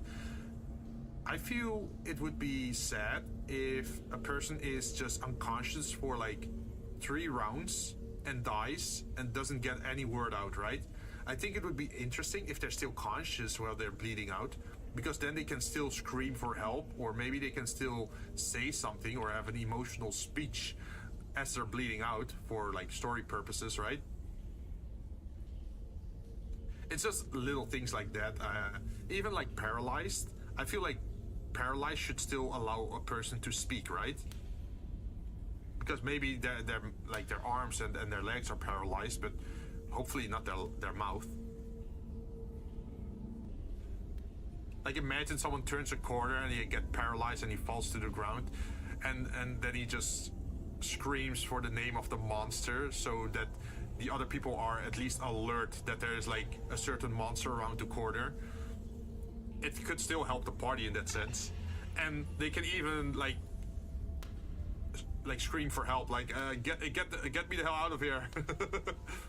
And that means they're still part of the role play, even if they can't do any actions, right? So they might not be able to attack or run or do stuff, but they can still talk.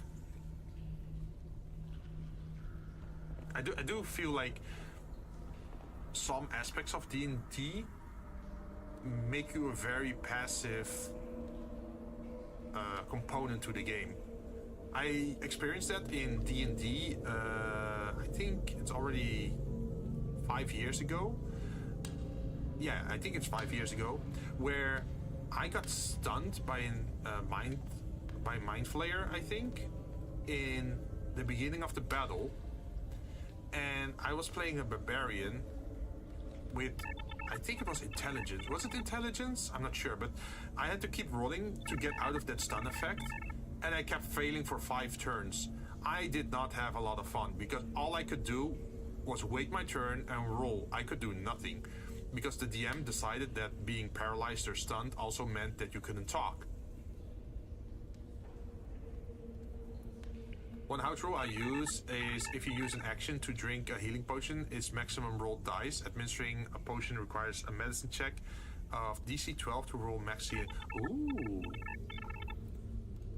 I always like the idea of Thief Rogue performing the random bullshit go attack. Oh yeah, the stuns are what? Are ass. Let's be real. Strength builds in D&D have it rough. Yeah, very rough. Man, I was playing a Warforged Barbarian that was like the totem Barbarian, right? So he had a lot of resistances to all the elements except Psychic. So it makes sense that I was still affected by Illithid, because I think he does psychic damage or whatever it is. but I did not have fun. It was like me just sitting there for, I think it was like 45 minutes or an hour, because everyone was doing like very cool shit, and I was just laying there on the floor doing nothing, and I felt so shit afterwards. Like, oh man, it's not even fun. I can't even talk. I can't even do anything. I'm just an onlooker at that point. Let's see. Like, look at all the spells and all monster abilities, and look at what failing a strength save does. You fail a strength save, you get knocked prone. Yeah, you get back up again, right? You fail dex, you're gonna be eaten through a tube. Yeah, but you can usually still escape, right? Or maybe you get bitten and you get a disease. Is also a chance. Yeah, I don't like when an effect takes away your turn or anything that is a save or die effect, like Banshee Scream. So I rewrite them to require multiple failed saving throws with worsening consequences. You fail wisdom save, roll a new character. Yeah, man, that's rough, man. I don't like the instant death kind of mechanics. Like, it's fine if there's still a chance for death, but it should be when you roll, or like if you roll consecutively bad rolls, or if you make bad choices in a row, right? Kind of like Medusa or the Basilisk, you are slowed or restrained on the first fill. Next fill, you're yeah, see, that I like that more. Strength is D&D's biggest dump stat. But you could just close your eyes. True. Also true. Wait. Question. I'm not sure how they rule this, but imagine if you wear goggles, like sunglasses or anything like that. Well, sunglasses is probably not very fitting for D&D, but like some kind of like medium, so there's no direct line of sight, but there's something of glass or like crystal in between there. Would you say that they would still be affected by that? I think story-wise it could be cool if the party knows that they're dealing with a basilisk, and then the artificer comes up with the idea like, hey, what if we wear glasses to negate that effect of that creature? Then they have to go on a sub-quest to go find the metal and the lenses or the crystals to make those glasses, and then the payoff is when they actually face the basilisk or the Medusa, and it is actually protective for their eyes, so they can still look around, but they don't get affected by the, well, slow or stun effect. I'd say they are affected, but if they have something that uses mirror to see reflections or things or something, that would give them the protective effect. Oh, yeah. The artificer could build something like that. The petrification affects even through reflection. Ah, yeah, true. Because you can reflect it back at them, right? Like a Medusa can be hit by her own petrification. But what if it is a single-sided mirror? Oh, hey, that's a good question. What if it is a single-sided mirror? So at the front, it's reflective. At the back side, it's just glass. Are you still getting affected or not? Yeah, fair, I was just spitball. Yeah, I just like these kind of talks, right? Just theory crafting, like how would you deal with that? Or how would you rule that? It's based on you looking at her, not her looking at you. So yes, it would turn... Wait. So yes, you would still turn to stone. There is a different medium, though, that has the Medusa work a little bit different, in that everything within the side cone of the Medusa gets turned to stone. For example, if the Medusa looks at a wooden bridge, the wooden bridge turns to stone. I think it's Dragon's Dogma that does that. I'm not sure. I think it was Dragon's Dogma that anything within the vision cone of the Medusa, when they look or use that ability, gets turned to stone. One-way mirror would turn both to stone? I guess that makes sense, right? But yeah, it definitely depends on which rules you're gonna use for monsters. I think it would still be cool to switch up the rules a little bit, because you always have people that might have already faced off against the Medusa like 10 times and already know the rule set for the Medusa. And if you make a unique variant of that that works slightly different, that could be cool. But I do feel like if you're gonna introduce a variant like that, at least leave behind hints. So for example, you're in the lair of the Medusa and while walking through that cave, you notice that not just the people are turned to stone, but also their clothing is turned to stone, or even a bag that's like sitting on the ground is also turned to stone. That would already hint at the fact that the Medusa gaze would turn everything within its cone into stone, right? Because otherwise a bag just laying on the floor would remain a bag, right? Because it's not a sentient creature. I believe it's the basilisk that explicitly requires eye contact. Ah. In my desert, there's a tunnel that they can find that shortcuts to their destination, skipping all of the hazardous environment effects. But a large homebrew basilisk made the tunnel, so they have to fight that. Ooh, that's a nice one. I like whenever I think of deserts, my mind automatically goes to sandworms. For some reason, I just like gigantic sandworms. You know the June. I think June also has like gigantic sandworms, right? I have a camp near the tunnel entrance with a couple. Wait, I have a camp near the tunnel entrance with a couple of elven statues that foreshadow it. And buried in the sand, there's a reflective mirror shield, very fragile, but they can use it to weaken basilisk. Ooh. Like, the Medusa situation is also a great tip for DMs, I think, where it is narrative storytelling, right? By describing the environment at the entrance of the tunnel, the party can already gain insight into the situation without being in the situation, right? And I feel that's very fair towards the party. Like, imagine if you give 0 hints and then, oh, you walk into a cave, well, there's a black dragon, good luck. That's kind of screwed up, right? Because there's zero hinting that there is a black dragon. But with the Medusa or the basilisk, at least players get the idea that, oh, there might be a basilisk or a Medusa or any other type of creature that can petrify. Like, I think a cockatrice can also do it, right? I'm not sure if they're available here.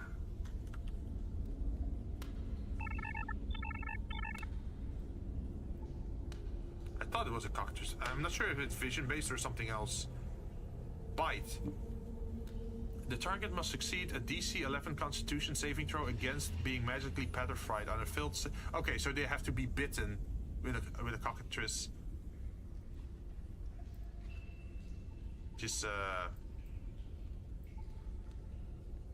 this weird creature.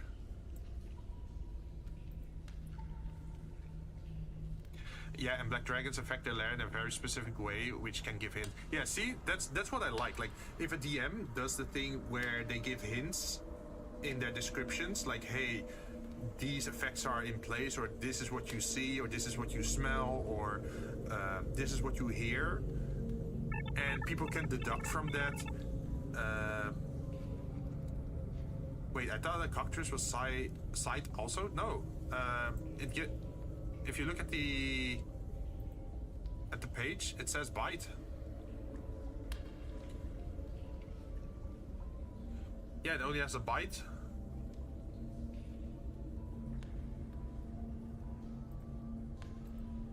It could be just a different medium where the rule sets are a little bit different.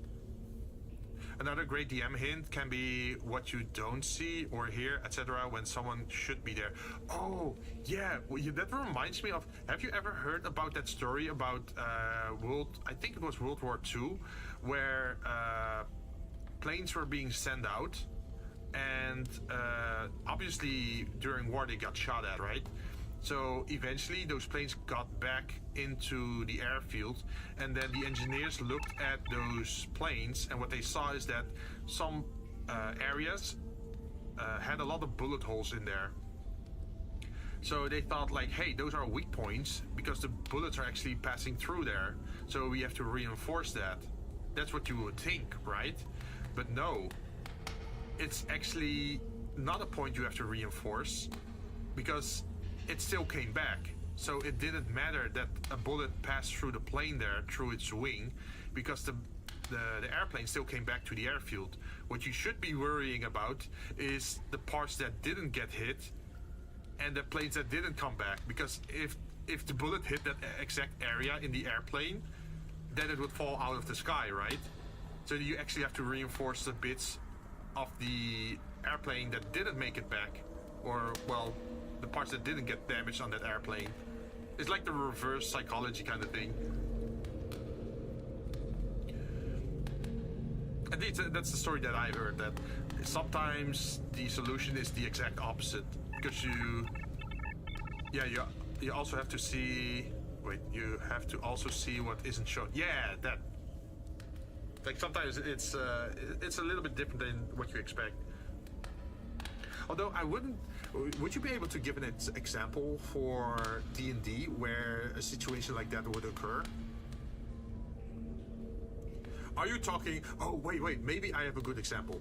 Imagine you walk into a ruin, and in the ruin, you enter a very big round room, but there's nothing there.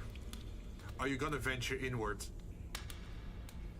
Anyone who played Zelda, or anyone who played any kind of RPG game, knows that a big round room is definitely like a semi-boss room or a boss room, right? There's definitely gonna be a fight there.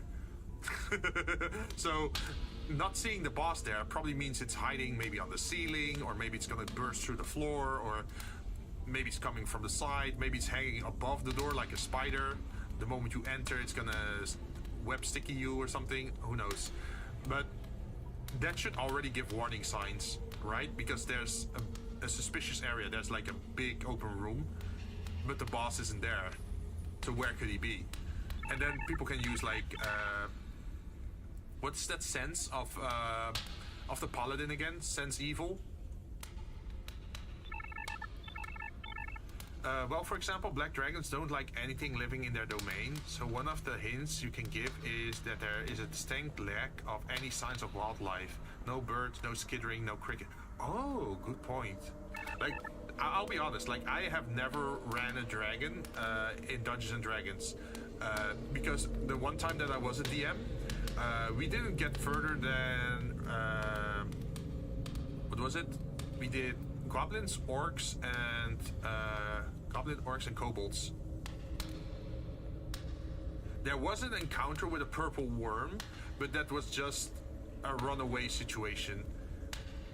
Because what I did for that first campaign was that the orcs attacked a settlement, and at first you would think that the orcs are the bad guys. But no, the orcs were aware that the citizens or civilians inside the settlement were affected by mind flayers, and they had a way to see which people were affected by the mind flayers, right? The parasite worm? So you would think that the orcs were the bad guys, but no, it was actually the citizens inside the town that got turned and would like allow people to visit their inn, but the moment they go to the inn or the tavern, well, there's a chance of you being turned, right? Or being infected. But to flee from that rage with the orcs, because they thought the orcs were going after them, they tried to escape through the sewer system into the harbor, but in the sewer system, they encountered I thought it was a purple worm. What's that other? I think it's the purple worm. That's an illithid type creature, right? Purple worm, or was it the other worm?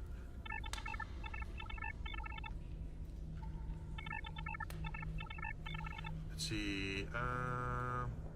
Okay, purple worm. What's the other one? There's an illithid worm as well. Oh, a neothylid. That's the name, neothylid. Yeah, because the neothylid, it also looks like a purple worm, but slightly different. Yeah, I think it's this one. They're all kind of foreign and absolutely terrifying. Yeah. So a neothylid was living inside the sewer system, and that already gave a hint to this town is not what it seems. Why does a small frontier town like this have such a deep sewer system? Like, why can a creature like this survive inside its sewer system?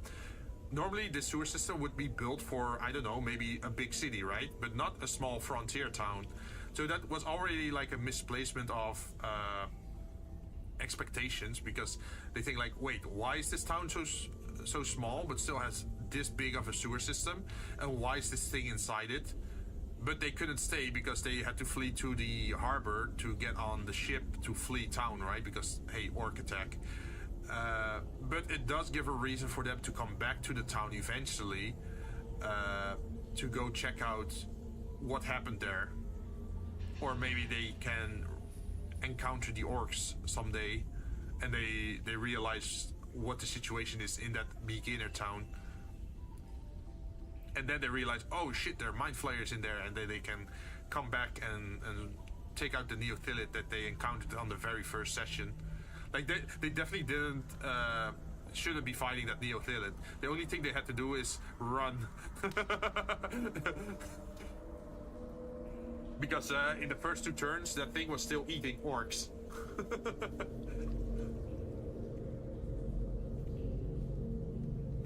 But yeah, that's a little fun thing that I had to do then.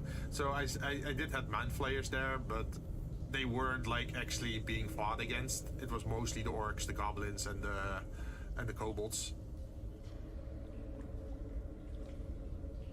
But yeah, that's well, pretty much it. What I can say right now, that I'm still working on stuff. Let's see. I do like that I have everything prepared here, like every kind of building that I would want for an overworld. I can just put these, for example, this thing. I can just put it somewhere in the world. And it would make sense, right? Like, oh yeah, there's a dungeon here, and there's a strange building over there.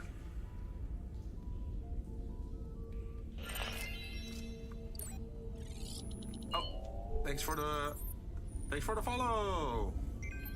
Stupid but cunning, thank you.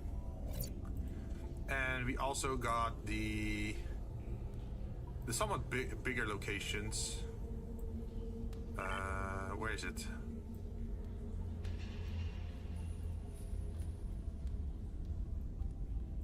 Yeah, as you can see, this is a somewhat bigger building. These were assets that I paid for, and then I did customize them to make them brownish, because that's the roadmap that I'm going with.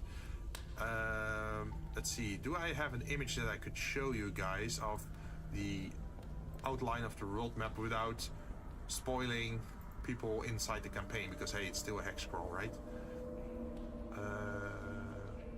I think I should still have one.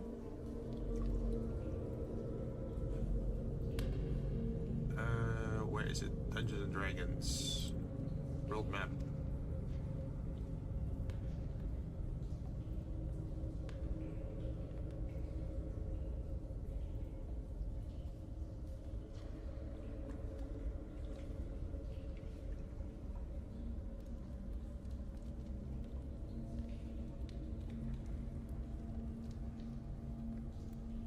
Let's see, how big is this one?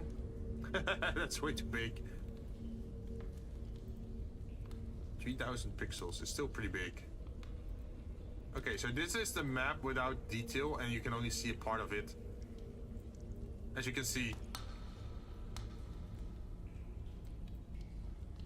I'm not gonna reveal the full map, but this is just the outline of the shape, and then you can like put the actual locations inside those land masses, right? But yeah, this map is the one that's like 175 hextiles wide and around 100 hextiles tall. So yeah, that's why we need what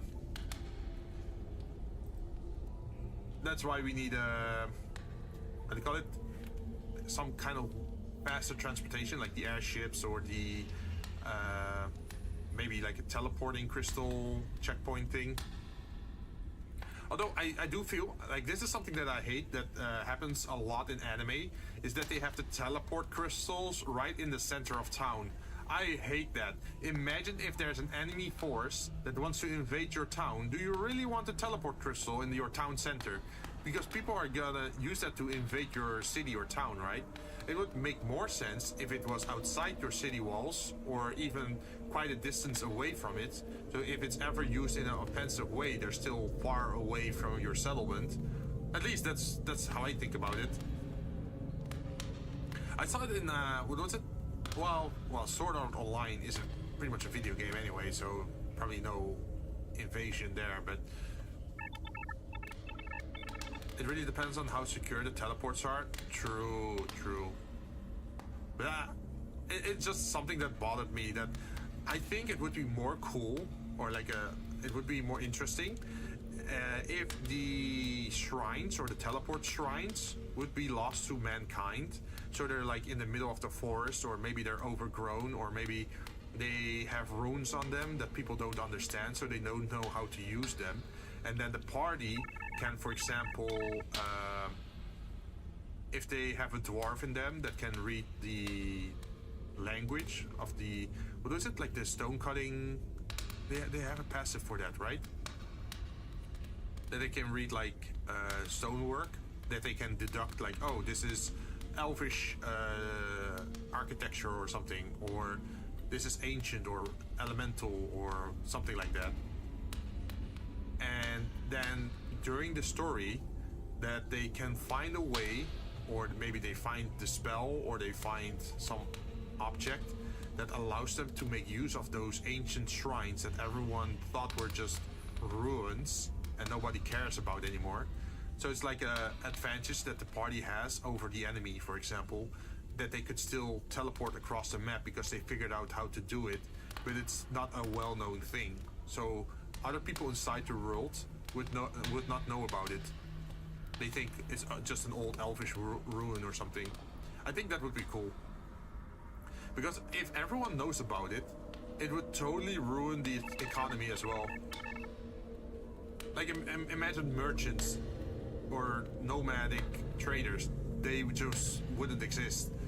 Like, why would you travel with a wagon from point A to B if you can just hop in the crystal 10 times in a row with a backpack? Let's see, like if an entire city with a link teleporter fell, you would sever the connection. Oh yeah, okay, that does make sense. Also, having the teleporter be in the middle of a walled city means that reinforcements can arrive into the fortification instead of being vulnerable, arriving in or out. But if you think about it, siege tactics and attempts to starve out cities are completely countered by teleports inside the city walls. It's a supply line that cannot be intercepted. True. Unless you have like maybe something like an anti-magic field or whatever kind of thing that might be able to halt it somehow. But it does bring some issues in like medieval sieges. And I think imagine if this teleport shrine is outside the city, right? It's in a nearby forest or some secluded area. Even if you knew about it, you could do a pincer attack. So you get reinforcements that would appear behind the enemy army instead of inside the fortress. I think that could be a very cool counterattack, right? So imagine you have a city where there's no teleporter inside, and they have to hold out for 20 days. And they need those 20 days because there needs to be a messenger sent from, I don't know, location A to location B. And then they have to set up the armies and collect the people and like arm them and that sort of stuff, right? And then they start teleporting the people into the forest. And then you have like a counterattack from the back line of the siege, and then suddenly the enemy is caught between an enemy coming from the forest and an enemy sitting inside the fortress or inside the castle. That could be really cool, right?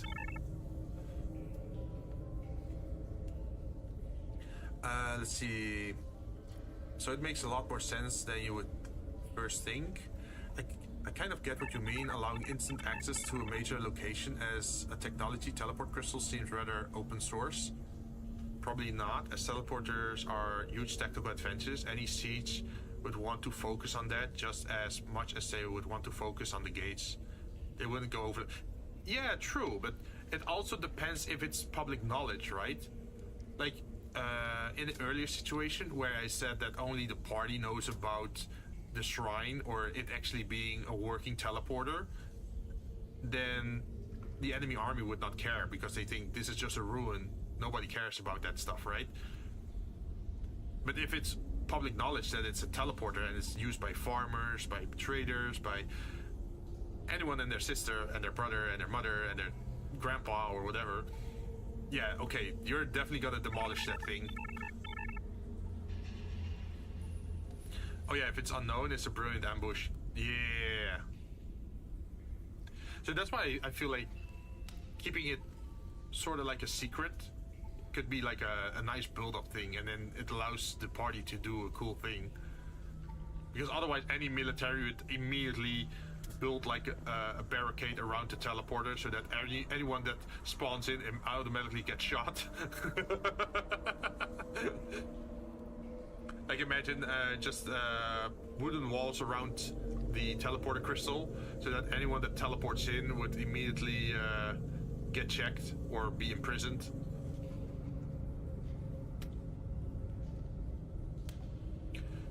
There's also another cool thing. So you have crystals where you can just make use of it, right? But there's also the crystal system like they have in Final Fantasy XIV, where if you want to make use of a crystal, you have to attune yourself to it, which means you first have to travel to it by foot, and then you can attune yourself to it, and that means you can always travel back to it, right? So you would first have to walk up the mountain, touch the crystal, or meditate or do a ritual or I don't know, something, and then in the future you can teleport back to that location, but you still had to climb the mountain the first time around. And if you do it that way, then you can still prevent an army from using it, because every soldier has to go touch that crystal before they can make use of it to teleport in. Imagine, oh yeah, like the last half year, suddenly 10,000 people came through our doors and they just touched the crystal and left again. And then suddenly 10,000 people are standing at your front gate, well, inside your front gate, because they all aligned with the crystal or something, I don't know. Like all those thoughts are just fun to think about, like the possibilities, like what kind of system are you going for?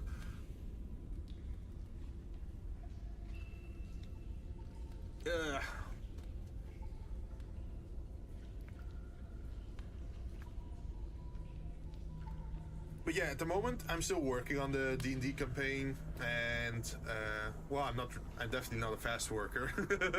I do this in my spare time, and it's nice to exchange ideas like this. Just being live today, talking about it, definitely gave me some more ideas on where I could go story-wise, like even just to talk about the teleport crystals, right?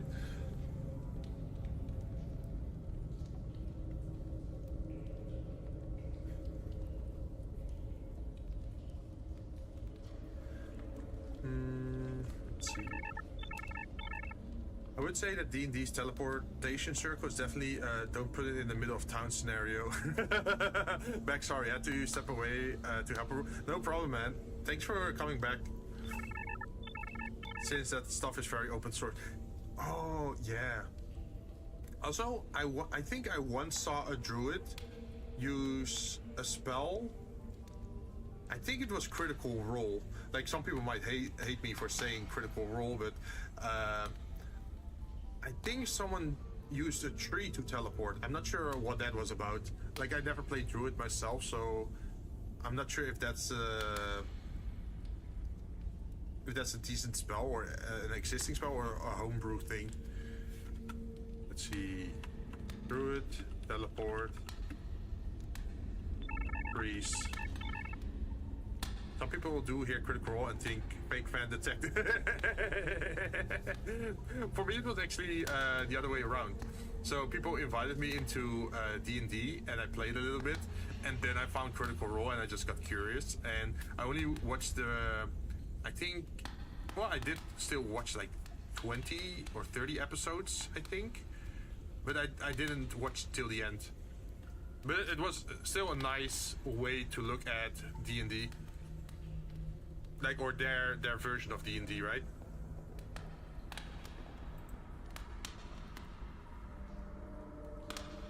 Teleport via plants. This spell creates a magical link between a large or larger inanimate plant within range and another plant at any distance on the same plane of existence. You must have seen or touched the destination plant at least once before. For the duration, any creature can step into the target plant and exit at the destination plant by using 5 feet of movement. Huh. What's the casting thing of this? Duration 1 round, casting is 1 action. Wait, could you use this just during combat to just teleport to the other side of the world?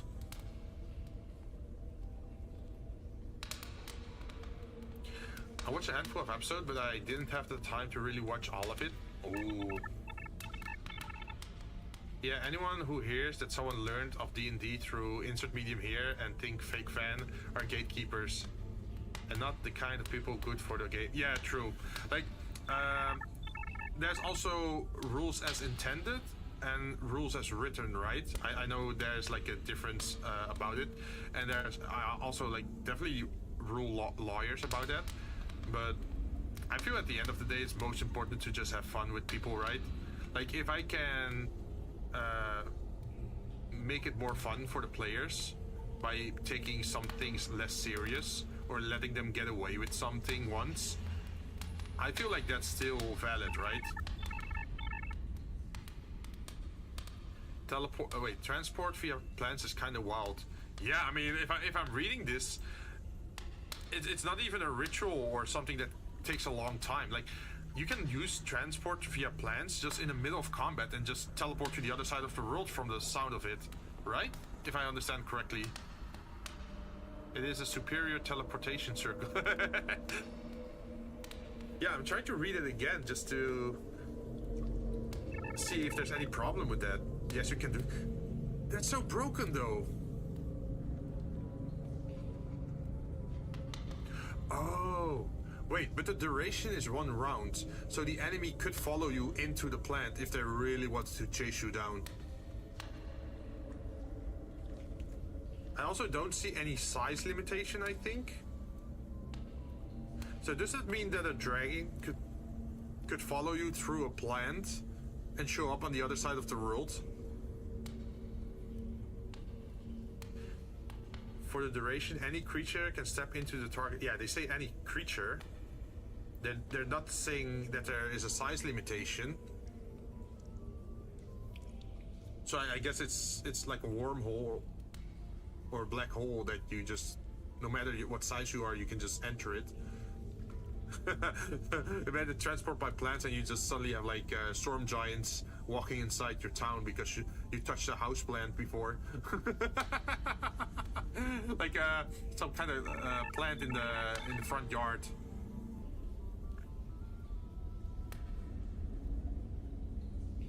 You do need to have been there before. Yeah, true, but I mean, is anyone gonna look at you weird if you touch a tree inside a park, inside a city? The teleportation circle can create a permanent link if repeated for a year. Ah. And then anyone can use it pretty much, right? This one is still limited by someone having to cast it. I don't see... Oh, it's a 6th level conjuration spell. Okay, so you do have to be probably a high level druid to be able to cast that. I'm not even sure at which level do you get 6th level spells. Teleportation circle is 5th level. Ah.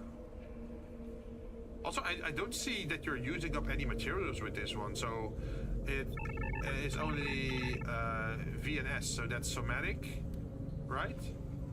What was V again?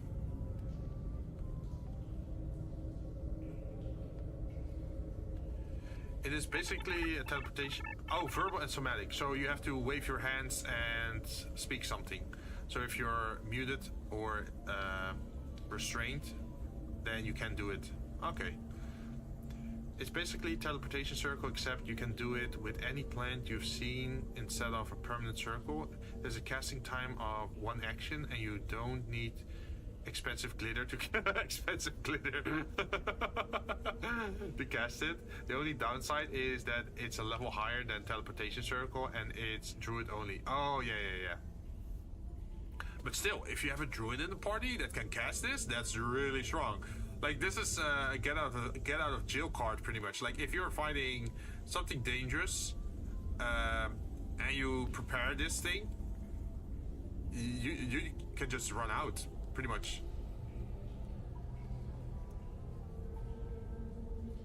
Especially if you can somehow, like, slow or stun the dragon. For example, if you're fighting a dragon, if you can, like, slow it down so it can't reach the teleport crystal within 1 round that it's open. That's pretty strong. I can't deny that. Wait, you can also set up an ambush in the other way around then, right? So imagine you just go through a dragon's lair, touch the tree nearby the entrance of the lair, and then go away to a settlement, and then suddenly you can have like an entire squad of like dragon slayers or like knights just come charging through that plan, because it stays open for 1 entire round. So everyone within 30 feet of that, well, not even 30 feet, they can dash, right?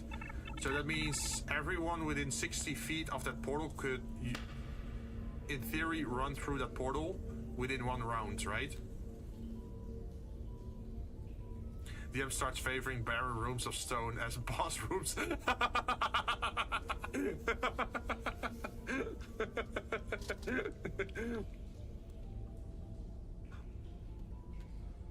Wait, the spell creates a magical link between a large within a distance outside the plane of assistant. You must have seen or touched the distance. So what happens if you touch a big inanimate plant that's underwater, but you stay with your face, of course, above water, so you can speak and you can wave your hand. But the moment the portal opens, water would flow into the portal, which would then exit at the other side, right? Could you then, in theory, flood the boss room? Can I see plants anywhere? No. Not anymore.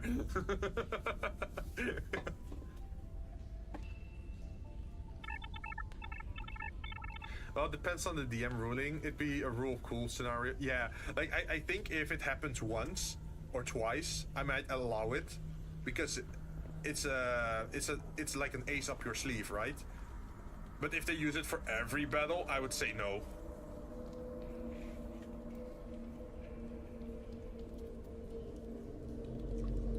Although I do like the idea, like, imagine a tree root going into the dungeon, because hey, it's a grove or something, and you see a lot of tree roots. Then every root you would touch is part of a bigger tree, right?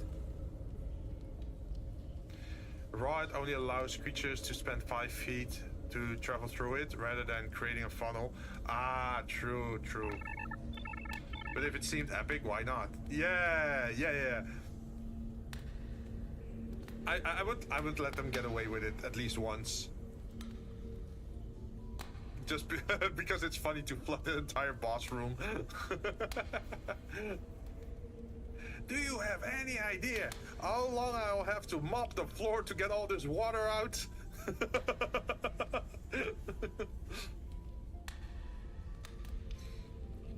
I have to go retile the floor again.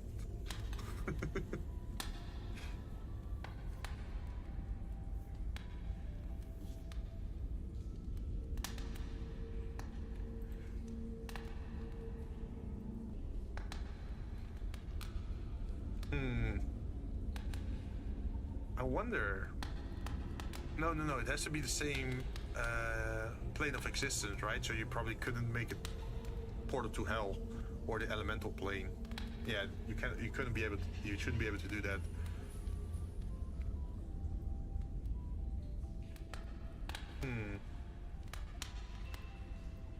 Well, at least I have plenty of things to think about. I do think I'm gonna probably end stream soon because I have been online for over 4 hours. I am usually trying to aim for a 4-hour stream these days. I did some 8-hour streams and 13-hour streams in the past, and usually that breaks me, even if it's a Saturday. Let's see.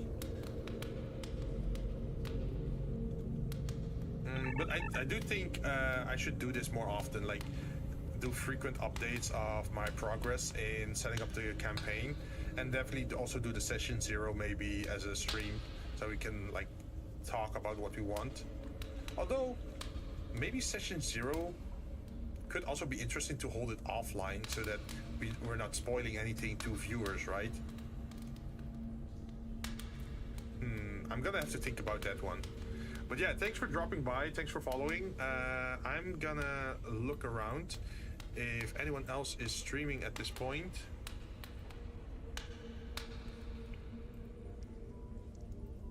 Let's see, who is out there today?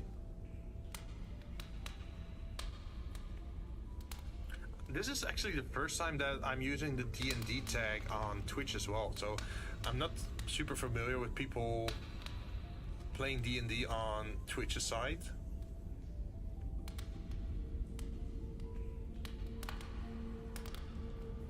Oh, hey, John is still playing Warframe. Let's go there. It might be a totally different game, but John is one of the players inside my group that's gonna... Well, you can already see the name on the left side there, DJ and John. He's playing Warframe at the moment, so might as well send you guys off to him. So you can at least get to know him a little bit better.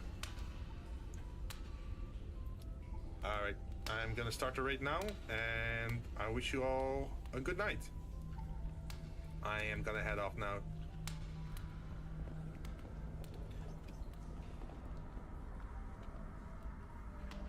Bye-bye. Also, thanks for the talks. Much appreciated.